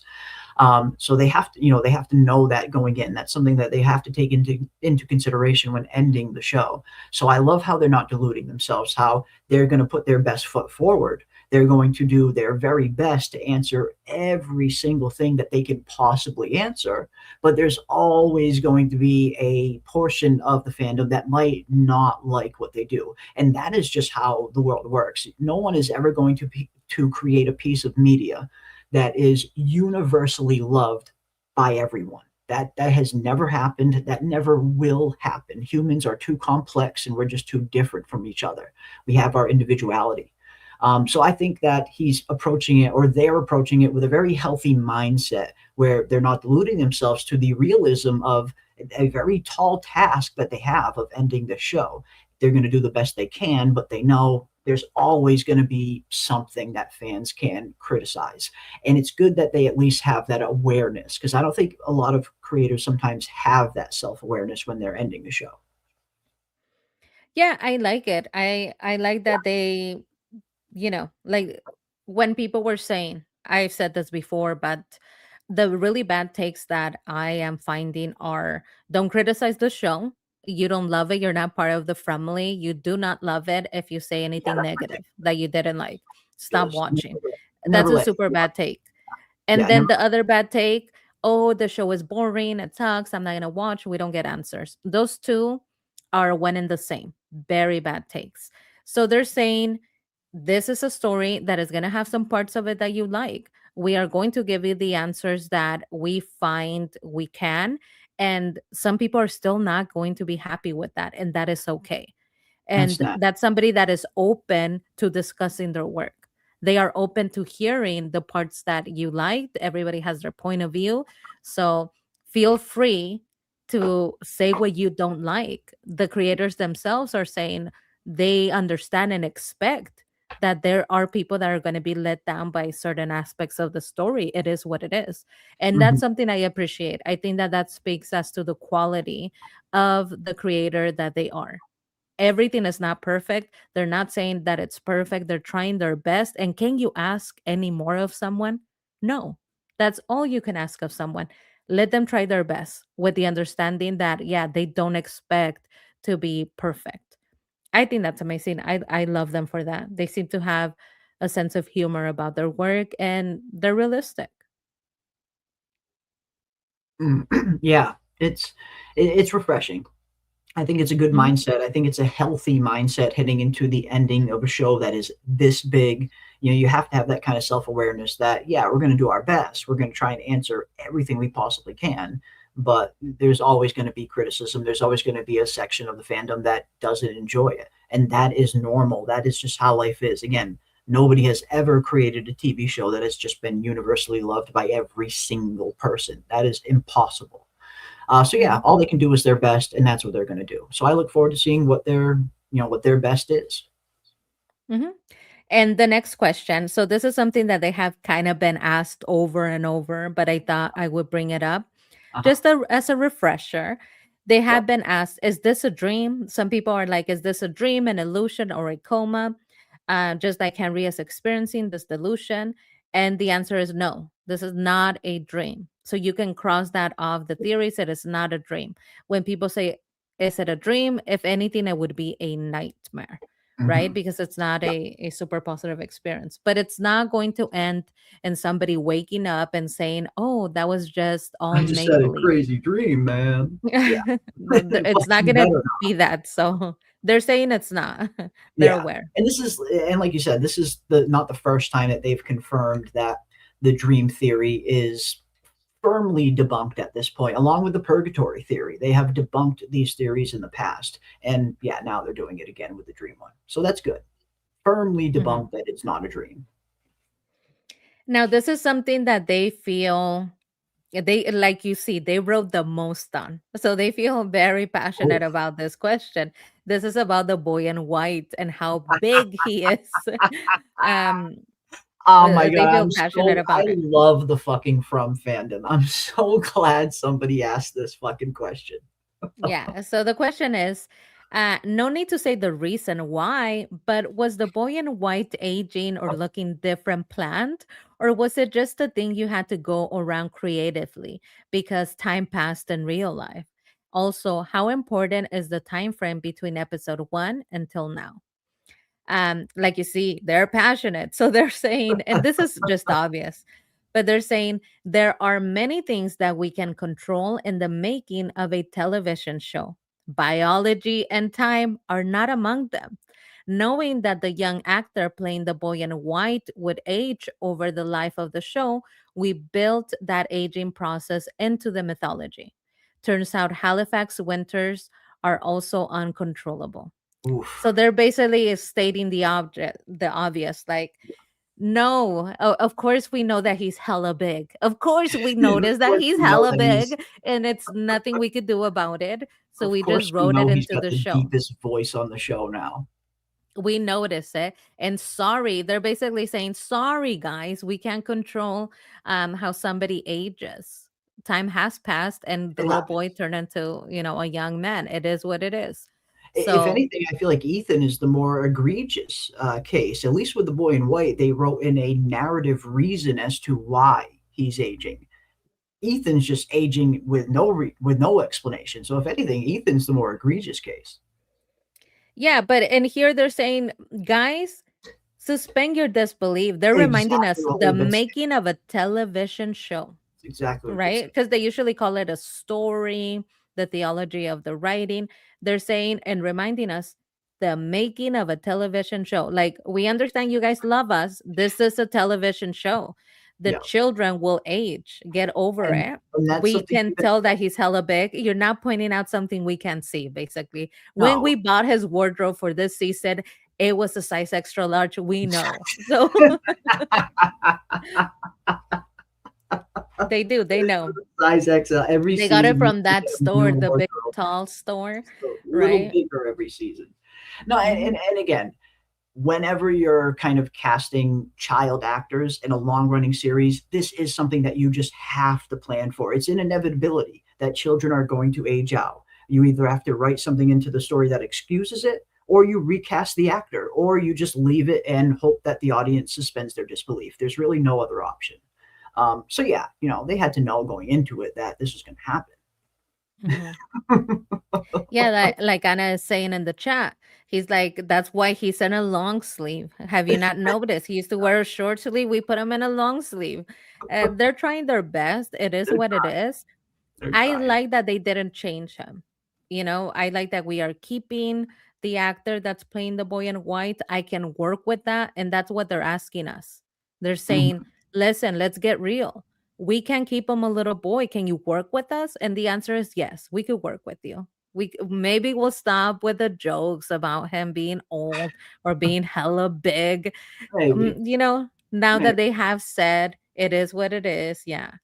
Mhm. Um, Yeah. then they address the passage of time. Can you remove that? I can't see the whole thing to read, Oh, yeah. Jeremy. Thank you. The reason we rarely reference the passage of time on the show is so that people can experience it however they experience it. In many ways, the show feels like it's taking place over a much longer period of time than it Yeah. actually has. And at the same time, it feels like it has gone by in the blink of an eye. I don't know about the rest of you, but that's how the last 6 years feel to me. Mm. That is so true. For me, everything has moved on very quickly, like Yeah. very, very quickly. But the time in between waiting for the new season is slow, like Yeah. deadly slow. Yeah. So I guess it depends, right? But there is a graph. And on the next live stream, I might bring up the graph of how many days have passed and when things happen.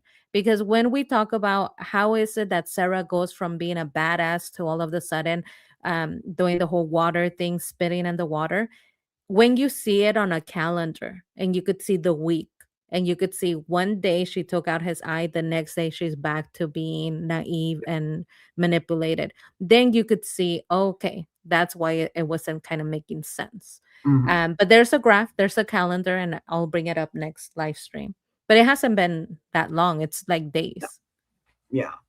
And that's something that again, when you're watching a long form TV series that you have to wait a year and a half in between seasons, and you see all the events that take place on these seasons. Like a lot of stuff happens within the course of the whole season, 10 episodes. It's very easy to see all that and think, okay, this took place over the course of months, but that really isn't the case. A lot of is taking place, not in real time, but close to real time. So yeah, not a whole lot of time has passed since the Matthews family have arrived at the beginning to where we are right now. Not a ton of time has passed. But in terms of how the time passes, I feel like they've given us that answer within the show. I feel like pretty clearly too, like not even ambiguous. When Christy and Marielle are finally reunited, we hear from Christy that she has been inside Fromville for 6 months. And we also find out from Marielle that Christy has been missing for 6 months in the real world. So very early on, they told us that time passes the exact same in the real world than it does in Fromville.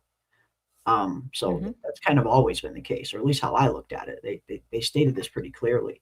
But no, very interesting, very very interesting. A lot of answers here that they're giving. A lot of answers. I'm telling you, it's going to take a minute to fully let those sink in and eliminate some theories. You have to Especially kind the of check your Eloise, theories against their answers now. especially the Eloise one. That's going to be again. A lot of people had a lot of hope for seeing Hmm. Eloise at some point on the show, Yeah, and it's like breaking news. I was very excited. I was like, breaking news, Eloise yeah, is dead. yeah, almost too many answers. Indeed, almost too many. Hmm. Now, the next question was, is there more or less a layout for season 5? And if there was one word that you could use to describe or hint at for what's to it's phrased weird. For what's to come, Yeah. what would it be? And their answer is yes, we have a framework for season 5, and the Mm, headline would be End Game. What does Endgame. that mean, Jeremy? The end game is it's a chess term. It's a chess move in chess when you are approaching it's a strategy for ending the game. And in cinema terms, it's pretty similar. It's approaching the ending of your story. We are setting up our last final storyline that will lead us into the ultimate end game. So that's pretty much it. It's very what it sounds like. This is the end game, the beginning of the end. Okay. So the ending, the word for the ending would be end. Like Golden Child says, very original. They are plain boy and white in some of these, I'm telling you. A little bit, a Okay. little bit. But okay, the next one. The question was the exact design and origin of the talisman symbols mapped out from day one? Are they meant to be a solvable puzzle for us? And their answer is the specific design of the talisman, like many things on the show, are the product of our amazing production designers and artists. But the origin of the symbol was always intended to be a clue to the nature of the mythology. So, yes, that talisman has answers. And Tabitha told us this little figurine is me and Jade. So, if that means something, that means everything around it means something. I was excited to see this answer because, Mm, with the mythology of it, I believe that it depicts the ritual that must be performed. yeah. Tabitha told us that much, Mhm. basically.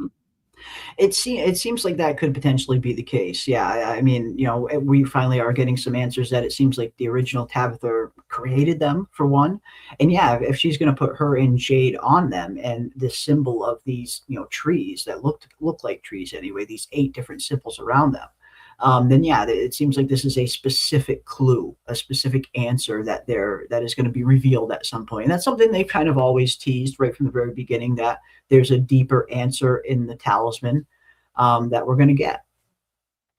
Hmm. Yeah. Okay, so the next question is, who was the first character conceptualized for the show? I always wondered if Boyd was always going to be the lead from the conception, or if there was ever a vision where, say, Jem or Tabitha was. Their answer: Mm, the prominence of the sheriff and the Matthews family was in place from the beginning. Additionally, Jade and Tabitha's central role in the mythology was also in place, with the notable exception that Jade was originally conceived that as a teenage girl. teenage girl on her way back home from spring break. I wonder what caused them to change that last minute. What was it in the script? What was it about the character that they saw that thought it would work well as a tech guru? Whatever it is, I think they made the right choice because Jade is such an iconic freaking character. But it's interesting how they were going to go a different route originally. Yes. So to me, it was really interesting. This is something that they have said in the past. But I Yeah. thought that it was an interesting answer because it also eliminates a huge theory that we kind of have had. In the beginning, a lot of us were thinking the Jade life before From had to mean something. They don't bring up things just out of the blue. It has to mean something. The fact that he's a tech mogul, that he's Silicon Valley, this sort of person. And their answer being that they kind of have the beginning, they have the end, the stuff in the middle can change, but where they are and from is already established. This is a town. You can count on that. You can count on some of the answers that they have given you. It says that it's a teenage girl on her way back from spring break. If that is the fact, and they just changed it to Jade because that they thought maybe there was a better way of people or the audience understanding the concept of reincarnation if they made it same sex instead of saying Jade, his original self reincarnated into a woman. It could Mm, be simplified by just making a man reincarnating into a man for the audience, yeah. to simplify it. Yeah. That means also, guys, if it was a teenage girl on her way back from spring break and not a tech mogul, it means that the fact that he's a tech mogul means nothing. It means that the fact that It he's a was tech never meant to. person was never part of the story. If they could make that change and just add it after the fact, it means that it doesn't have anything to do with the end because they had the beginning and they It's had the character end. development, and that's They it. added that in the middle, but it doesn't change their ending. Mm, That means no, that Jade didn't have to have a company. Jade didn't have to be in tech or in Silicon Valley. It's not going to add or take away from the story if he didn't have that background. He could have been a teenage girl on her way back from spring break, and the story still would have worked. Well, that would have been an interesting route, if they would have gone with the same, the original Jade and original Tabitha being husband and wife. If the reincarnations would have maybe just played out different, maybe that could have been a way they explained it. But for now, I mean, I've been saying this from the very beginning. Jade's background in tech, I never took it as some kind of clue. This was always just looking like character development. This was just meant to tell us as the audience that he's smart. That's it. That's all it's meant to show us. That Jade is a smart individual. He has problem-solving skills. That is what the tech background tells us. Not that he's secretly created from or anything like that. I never really, thought that was the case. I just always looked at it as character development. This is just the audience, the writers, letting us know that this is a smart individual. That's it. Hmm. Well, a lot of us did. And it makes sense. Like It was a season popular one, theory. I totally understand why it was. Definitely. mhm, Yeah. they answered this on Reddit because on Reddit, at the beginning, season one of the most Yeah. upvoted theories on the Reddit was that this was a simulation because Yeah. Jade kind of hinted, "Do you know who I am?" And he also told us, "This is just an escape room. It's all made for me." Yeah. Right? And created by his technology. Yeah. It was a Mhm. very interesting theory in the beginning. He told us this himself. So it makes sense if the character is saying something that alludes to this, that we would follow the clue and believe that potentially this has something to do with the story. It means something.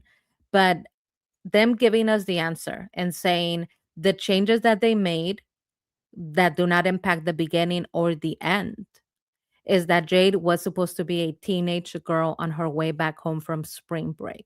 That means he was never a tech mogul. That means that that never comes into play when it comes to the end. So we could dismiss some of those theories.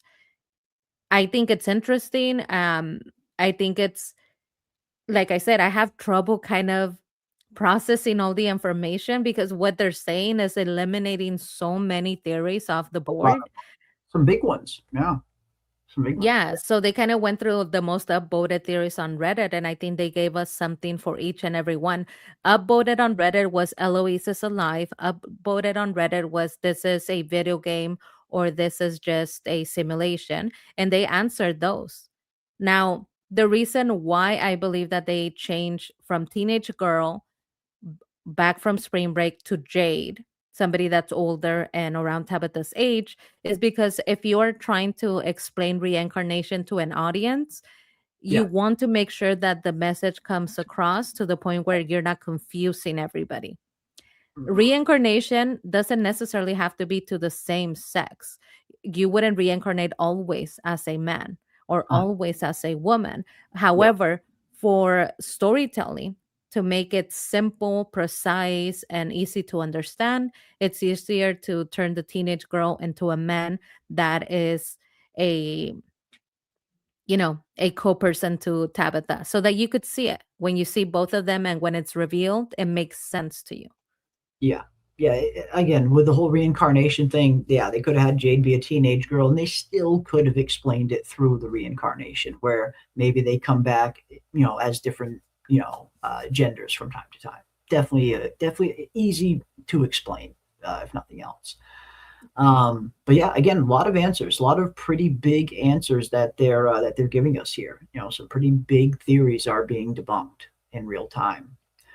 But yeah, and I agree with you as well, MG Merkin, which kind of told us that this place itself is supernatural, not scientific, just my opinion. And that was kind of my opinion as well. Like right from the very beginning, I just always got the feeling, I always got the sense that the answers were going to be more in a supernatural, mystical answer, and not so much like hard sci-fi, like we see on hard sci-fi shows. And I think we're seeing that. I think we're seeing most of this is leading into that magical, supernatural territory. Mhm. But yeah, interesting stuff here. Very, very interesting stuff here. Clara is Eloise. X that out. Abby is Eloise. X that out. Sarah's Eloise. Eloise is alive. Everyone is reincarnated. That's some pretty big stuff there that was debunked. I mean, there's a whole lot. I didn't have time to go into it, but We can You count on this not being a video game, basically. We can count on this not being a simulation. Yep. We are not going to have the outcome where at the end of this, everything was a lie or a made believe sort of situation. So I think that that is good. That is solid. Yeah. You can depend on what you're seeing on the screen, right? Yeah. Because once they started to show us that Sophia can make you have delusions of things that are not actually happening, a Hmm. lot of us started to question, is what we're seeing even real? If she could make people see that, then maybe the whole From town is a delusion. So I like that they answered that and they made it clear that you can depend, that the story as to why the monsters act the way they do has been told. You can count on that story that the boy in white told. That is why they're monsters. Hmm. So yeah, it's gonna take a minute to process. I mean, they kind of, I'm telling you, 80% of the theories they just squashed. It's gonna take a minute to fully digest that Eloise is dead.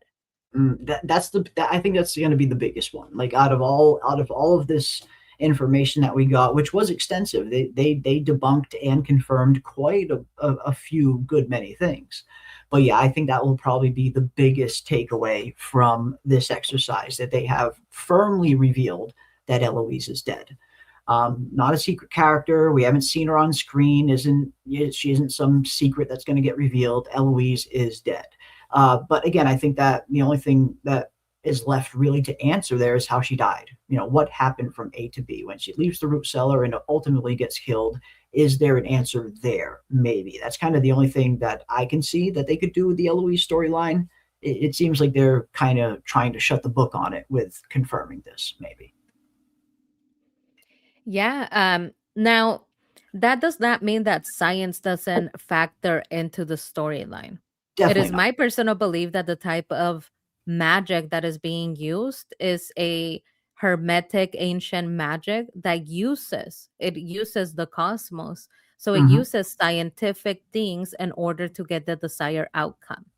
I think that there is still a possibility for the children to have manifested the place that is from through their hope, through their energy, their power. And I think science still has a place in From. It's not sci fi for nothing, but it's not all sci fi. You're not going to come out of it with them taking out a VR headset and saying, okay, let's go home. Let's get pizza on the way home, right? It's not going to be something like that, which, good, because that means that the stakes are real. That if something happens to our characters, it's really happening to them. If Yeah. they're dying, they're actually dying. They don't get to wake up. So it's understandable why people would think that it was a video game or it was something to do Sure. with tech, because Absolutely. I thought it would be cool if this was some sort of new technology where you can have therapy, like family therapy, but through a technology sort of escape room. So, like the Matthews family is about to, have a divorce, go their separate ways.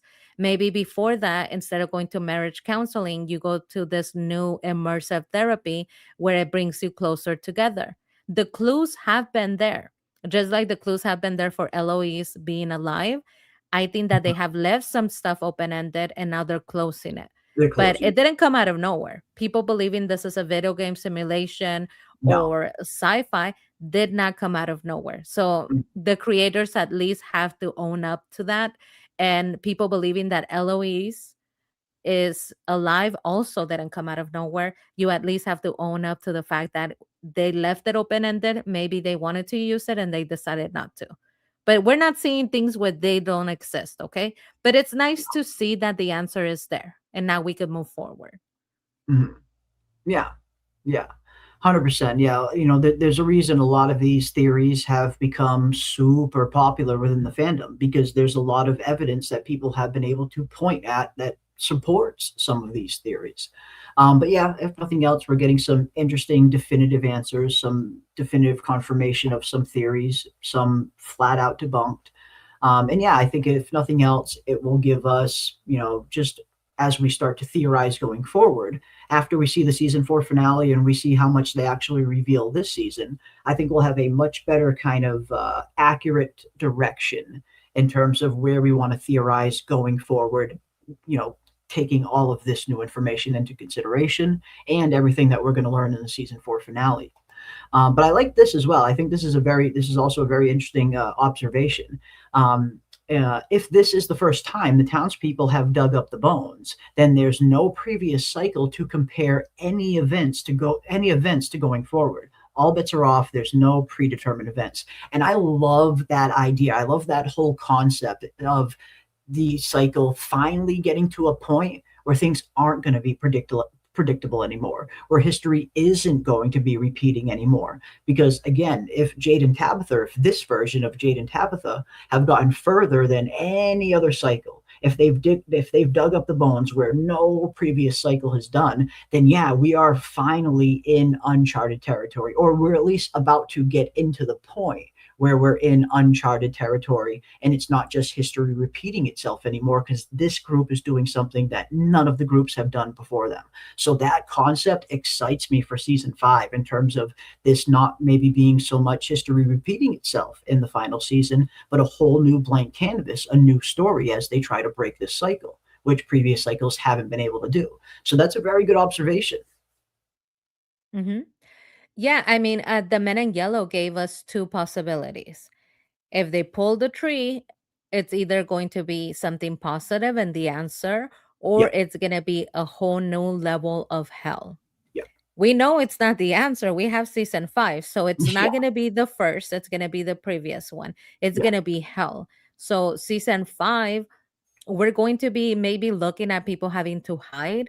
The talismans are not going to work. The tree is no, not going to work. So I mean, this is going to be a whole new level of hell, really, for them. And I'm wondering, if that is the case, then that means that even their living arrangement that might mm, change. They're not going to be able to be at colony house. They're not going to be able to sleep. It's going to be wilderness, maybe like them in the wild, instead of using the homes that would be very predictable for the monsters to find them.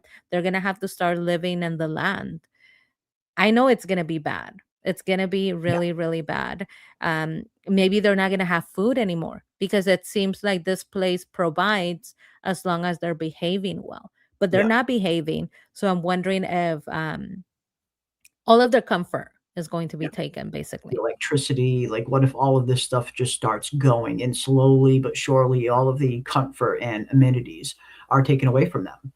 Because like you said, we have seen similar things happen in the past, where if you push too hard to get answers, something in this place pushes back. So yeah, again, I think this is a very interesting kind of set of reveals that they have given us here with these answers, but also here, with this as well, in terms of we are truly heading into uncharted territory that isn't just going to be repeating itself anymore, because this cycle is new. This cycle is doing new things that previous cycles haven't. So yeah, maybe we'll get to the point where even the man in yellow won't be able to fully anticipate what's going to happen next, because this is new. So I like that concept. I like that idea heading into the 5th and final season, where we might be playing with a different canvas here. Hmm. Yeah. Very, Yeah, but we need to throw a funeral for Eloise. We need to yes. make a little video, in the arms of Mm. an angel, and have all of the possibilities of who Abby was supposed to be All the Eloise, theories, yeah, burning Clara around in there. the arms. Yeah, we have to have a funeral for all the theories, with that Yeah, in the arms of an angel in the background playing. I like it. I like it. A proper send off for our Hmm. pal Eloise. Yeah, the ritual for Eloise. I like it. I like it. Good stuff. Yeah, I mean, that was one thing I was very surprised. No Martin questions answered or confirmed. I think Martin is still a huge kind of part, at least in the fandom wise. Anyway, like I still get so many comments asking about Martin. So I imagine we'll probably get some kind of answer at some point, if not in the finale, then in season 5.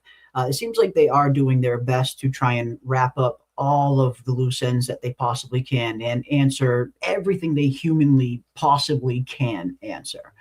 So I'm looking forward to it. Again, I think they have a very tall task on their hands, ending a show like this with this many storylines, with this many mystery aspects that you have to kind of pay off and fulfill. it's not an easy task. This is going to be a very difficult fifth season for them to write and structure out. But I'm very much looking forward to seeing what they come up with, and ultimately seeing how will From really end. I don't know, but I want Yeah. to see it. Yeah, and after the finale on Monday, so after the weekend of the finale on Monday on Instagram, they're going Mm. to have an interview with the entire cast. It's going to be Mordecai who has been chosen to do the interview, Maybe we'll and watch that they'll get to live. answer. Hmm? Maybe we'll watch that live on a live stream where maybe we Oh can my go God, we live. should. Yeah, we can go live right around the same time, or a little bit before they're doing that live, and we can watch it live here with chat. We could stream it. Yeah, I think that that would be great. We could live stream the answers. Yeah, Mordecai is amazing, amazing Labubu collection, amazing questions, and super well natured, and puts all this energy into From. He is very excited about the finale, and that excitement you could just like it transcends the screen. It makes you excited to see it. So awesome. yeah, definitely, we definitely have to watch it. If we don't live stream, then you guys go watch it, but they will be able to tell us precise answers. He asks all the right questions, guys, he really does. So they will be able to give us precise answers as to the decision making that went into the finale. Mhm. I already Yeah, have a burning question. I get tons of questions. Why is Patty all over the Why the place? fuck is She Patty is here? What are you fragile. doing, Okay, Patty? she shouldn't be helping people. Is she volunteering, or is Yeah, somebody picking on her? If she is volunteering, somebody needs to tell her to settle down, because that woman is in no position to help. That's going to be my number one thing. Why Patty's did out of Patty pocket. have so much screen time? I haven't seen Randall in a billion years, and yet I've Patty, had it for up to real. hate with Patty. Where's Randall? Where's Sarah? Where's all of these other characters that could be getting some interesting dialogue and screen time instead of NPC Patty? You know, uh, I don't know, but yeah, Patty's been very interesting. Good old Patty, good old Patty Mel. We'll see. I guess we'll see if how much Patty we're going to get in the finale. It looks like we are at least going to be getting some Patty in the finale. But yeah, very interesting stuff. I think I think they covered a lot of ground here, and I think we got some interesting things to kind of dissect and to kind of absorb and take in. This is a lot of information that they dropped on us. A lot of things confirmed, a lot of things debunked. Like this is gonna, like you said, we got to take some time and seep it all in. And tomorrow, of course, we are less than 24 hours away from the season 4 finale of From. I can't believe it's less than 24 hours away. So tomorrow, definitely we will be diving even deeper into all of this craziness and some of the episode 10 previews that have been out. But Greeky says, got to give y'all props. And my ADHD typically has me jumping all over YouTube. Quite a few of my friends are streaming tonight, but I've been riveted here all night. Great stream, you too. Oh, wow. Thank you. Thank you so much. We super appreciate that. Yeah, we always want these to be fun and engaging, and we always want to kind of dive into some things that maybe, that you won't see, other, elsewhere. But yeah, thank you for that, Greeky. I very much appreciate that. This was a blast. This was super fun Mhm. diving into this, seeing some of this. Again, they dropped a lot of information on us today. A lot of They it. did. Thank you so much, Greeky. We appreciate that you guys like the show. This is boots on the ground journalism, okay? This You could is count on this channel for boots on the ground journalism, okay? It is a lot of copying and pasting and presenting. So this is it is boots on a the lot of ground. As screenshotting. soon screenshotting, we are, we have our finger, our thumb on the news. As soon as they say anything, I'm like, hey, there's new information as to From, and we have clips that we're gonna go through tomorrow. But yeah, I'm telling you, boots on the ground journalism, this is what you could count on the Jeremy Eisenfire channel for. Hmm. But yeah, as soon as I hear anything, I post it either on the Discord, or I'm telling Jeremy we must tell We everybody that talked about this. breaking news, Eloise is dead, breaking news. Yeah. No, yeah, it's been a blast. Season 4 has been super fun to cover, even if the season hasn't been the best season for some people. It's still been so fun to watch, so fun to cover, so fun to dissect with each and every one of you. And we just love hanging out with you guys, really, at the end of the day. I just love hearing your thoughts, your opinions, how you guys kind of dissect the show. We always learn something new from you guys. So, yeah, always have an absolute blast. So, if you guys are having fun, we are definitely having fun for sure. So, thank you. Very much appreciate all the support. Very, very much Mhm. appreciate it. And the memes Oh coming out my of god. season 4, you guys have been really flexing your creativity when it comes to the comedic aspects of From, and you guys have not disappointed. This has been the funniest season I have seen in terms of a lot of the stuff that you guys have been coming up with. All the memes in the Discord, all the Julie hair memes, the Julie wig memes, the provolone cheese, or NPC Roger, or Patty Melt, or demonic Kool-Aid Men. There's been so much fun, kind of unexpected comedy that kind of came out of season 4, and that has been one of the funnest parts of covering it. Love it. Absolutely. That is the funnest part. Every time I have to be without you guys, this is my face the entire time until I see you again. Only then does my face light up. And Fire Mitts is still roaming around, guys. They never found him. They Well, I never think got a that's hold why of the boy him. in white is so blue. He's Fire Mitts was maybe his significant other. Now he can't find Fire Mitts anywhere. Hmm. We Yeah, destroyed his people. Maybe he wants his Fire Mitts back. exactly. This is me waiting for From the entire time. Me waiting for Right, From until I waiting see for you Frost. again. Yeah. Until next week. But every time I see Patty helping out, this is my face. This is how I feel every time I see Patty. I'm like, girl, if you don't stop volunteering for the labor part of this and put something on your face, Patty Melt. Come It's been- on. and this is definitely scarier than the Man in Yellow. Absolutely. You have Dark Boy in White with the Julie fucking wig. It's a scary image. Very, very scary image. But yeah, good to have moments like this. The season finale will have no chill. Absolutely 100% agree with you, Theory Minds. Just looking at the trailer, looking at some of the previews, we've been getting the synopsis for episode 10, and just looking at where the storylines kind of ended at episode 9. You definitely get the feeling that episode 10 is going to have no chill whatsoever. Again, episode 9 was the calm before the storm. Now the storm is officially coming. Not just a metaphorical storm, a literal storm is going to be coming in this finale. So yeah, I cannot wait to dive into all of it with each and every one of you. Tomorrow I will be doing double duty. So around 7 p.m. Eastern, I will be doing my episode 2 House of the Dragon preview stream, and then around 9 p.m. Eastern, we'll be doing our From pregame show leading right into our watch party, and then our after show discussion afterwards, like we always do. But tomorrow night will be fun. I'm very much looking to it. We have an awesome weekend of television to look forward to, with the From season 4 finale on Saturday night and House of the Dragon episode 2 on Sunday night. And then, of course, Silo season 3 is just around the corner, just a few days away. We will definitely be covering Silo as well, and whatever other shows pique our interest between now and the end of the year. But yeah, got a really good weekend of television to look forward to, and I cannot wait. Yes, cheeseburgers with provolone for dinner tomorrow. I think that Mm-mm-mm. is a great idea, Blue. Anybody in the From fandom, if you're able to, maybe tomorrow should be National Fromville Provolone Cheeseburger Day, and we'll all have a cheeseburger with provolone cheese on it tomorrow to honor Fromville, seeing as this is the last episode. At least I will be doing it. I Mhm. will be joining you, Blue. I will be partaking in a cheeseburger with provolone tomorrow, and I hope you guys join me. I Listen, hope this is what I want to see. Grab yourself a provolone, make sure it's from home. Because that's you guys are missing what made it special. that's what It makes wasn't just that it was provolone. It yeah, was I brought you some provolone brought it from home home, in a and piece he of Tupperware. packaged it. In a piece Mhm. of Tupperware. Yeah, you gotta have the Tupperware. Bare naked provolone. It didn't even have a wrapper. That's what made it special.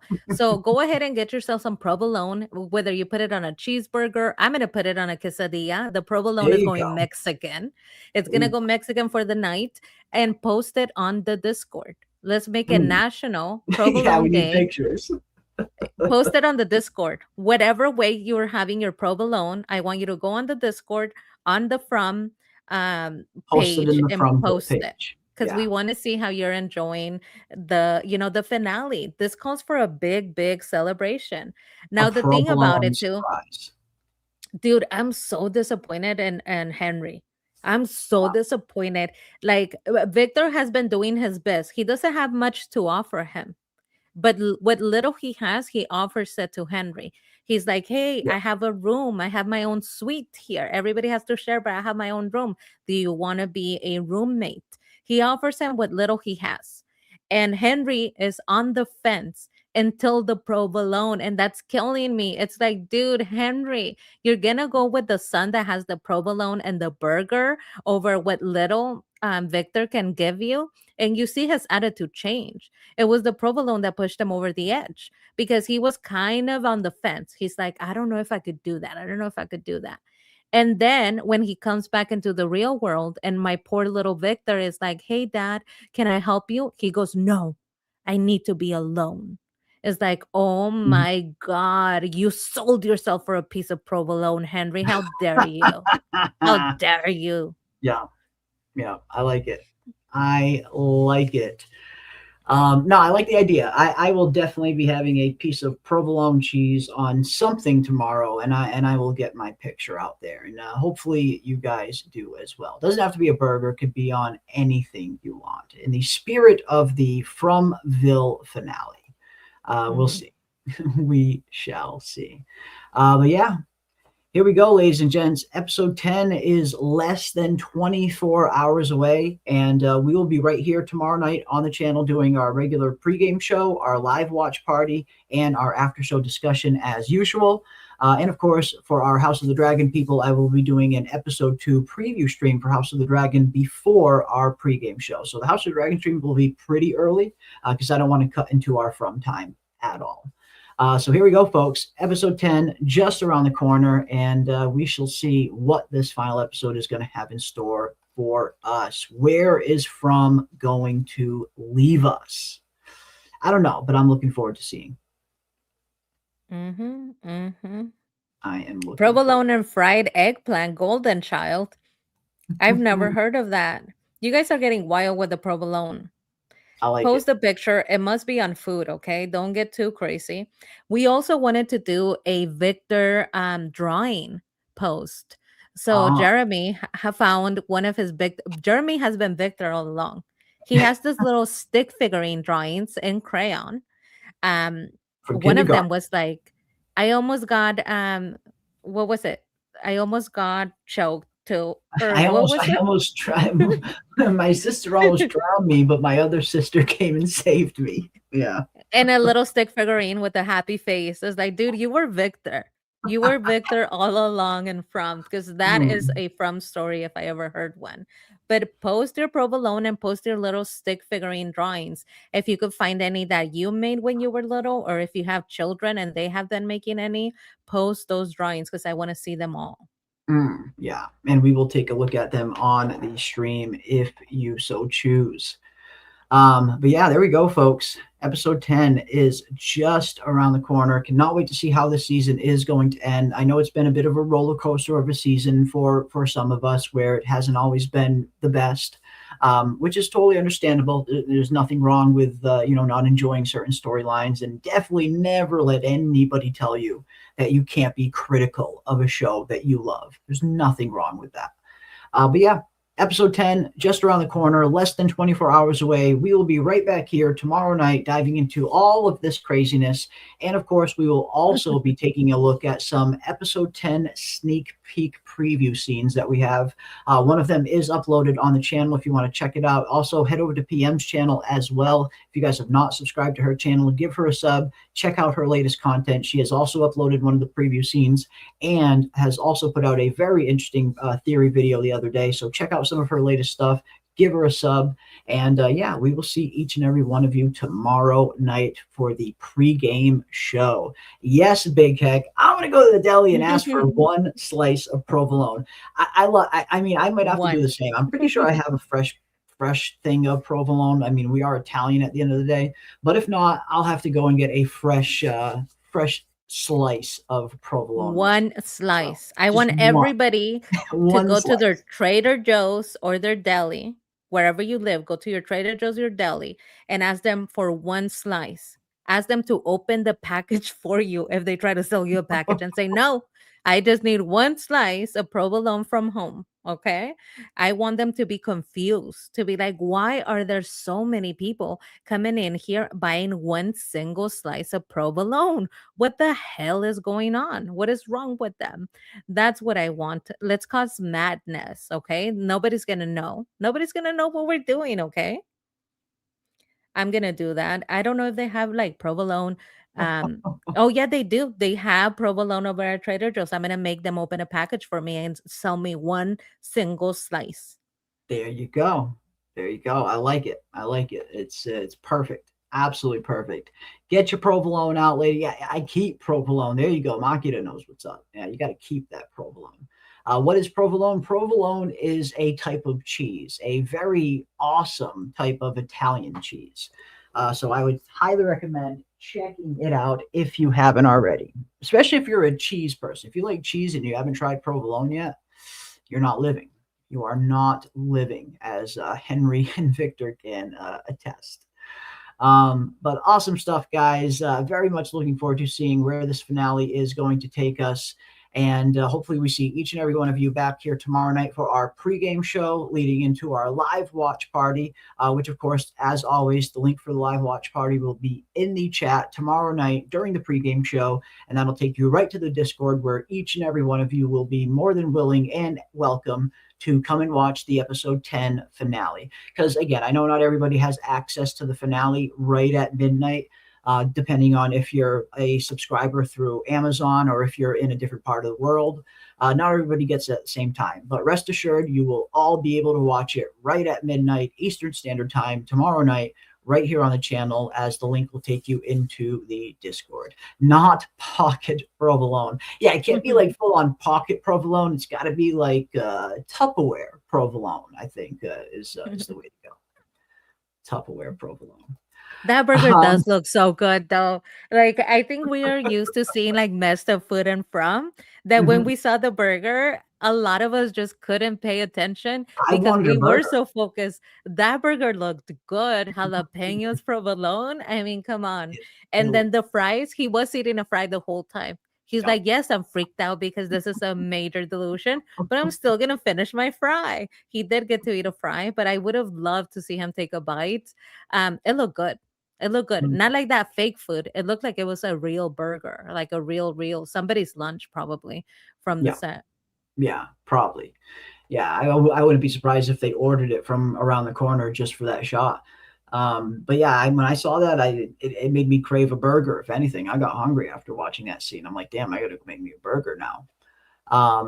But yeah, awesome stuff. Definitely not something that you see in Fromville every night. A good old cheeseburger with provolone. But yeah, we will have one tomorrow. I will have one tomorrow at the very least, as we get ready to count down the wait for From season 4, episode 10. What do you mean you will have one, Jeremy? You said you were gonna DoorDash me some provolone if I did this. You got I've it. been doing the streams You every got day it. because I I am was going to promised. DoorDash you some provolone tomorrow.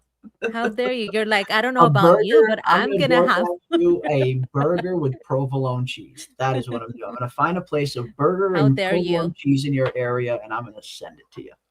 How dare you? This is my face right now. Look at my face. Look at the boy in white. I'm like, what did he just Not say? He amused. is gonna have provolone. Not amused. Good stuff. Good stuff. All right, that is going to do it for us tonight, ladies and gents. Again, big thank you to each and every one of you for hanging out with us. You guys have been super supportive this season. I really cannot thank each and every one of you enough. So awesome. And big thank you to everybody who sent in super chats tonight. West of Westeros, Kat Harlem, Rick Cox, and West of Westeros. Again, thank you guys so much. Very much appreciate the support. Big thank you to all of the channel members out there. We've been getting some new members lately, and that is so freaking awesome to see. Thank you so much.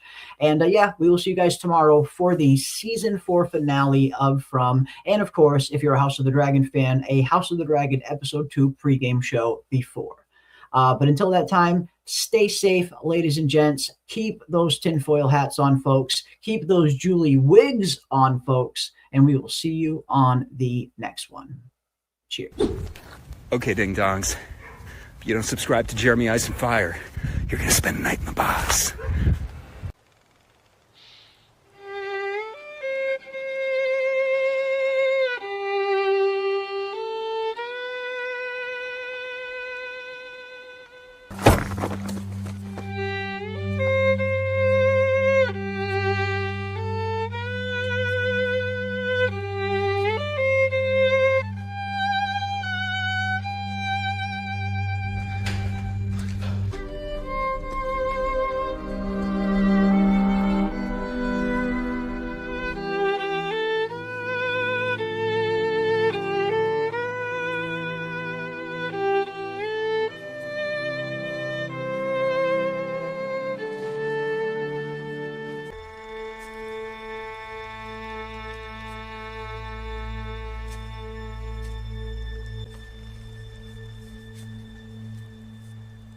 Aren't Cooey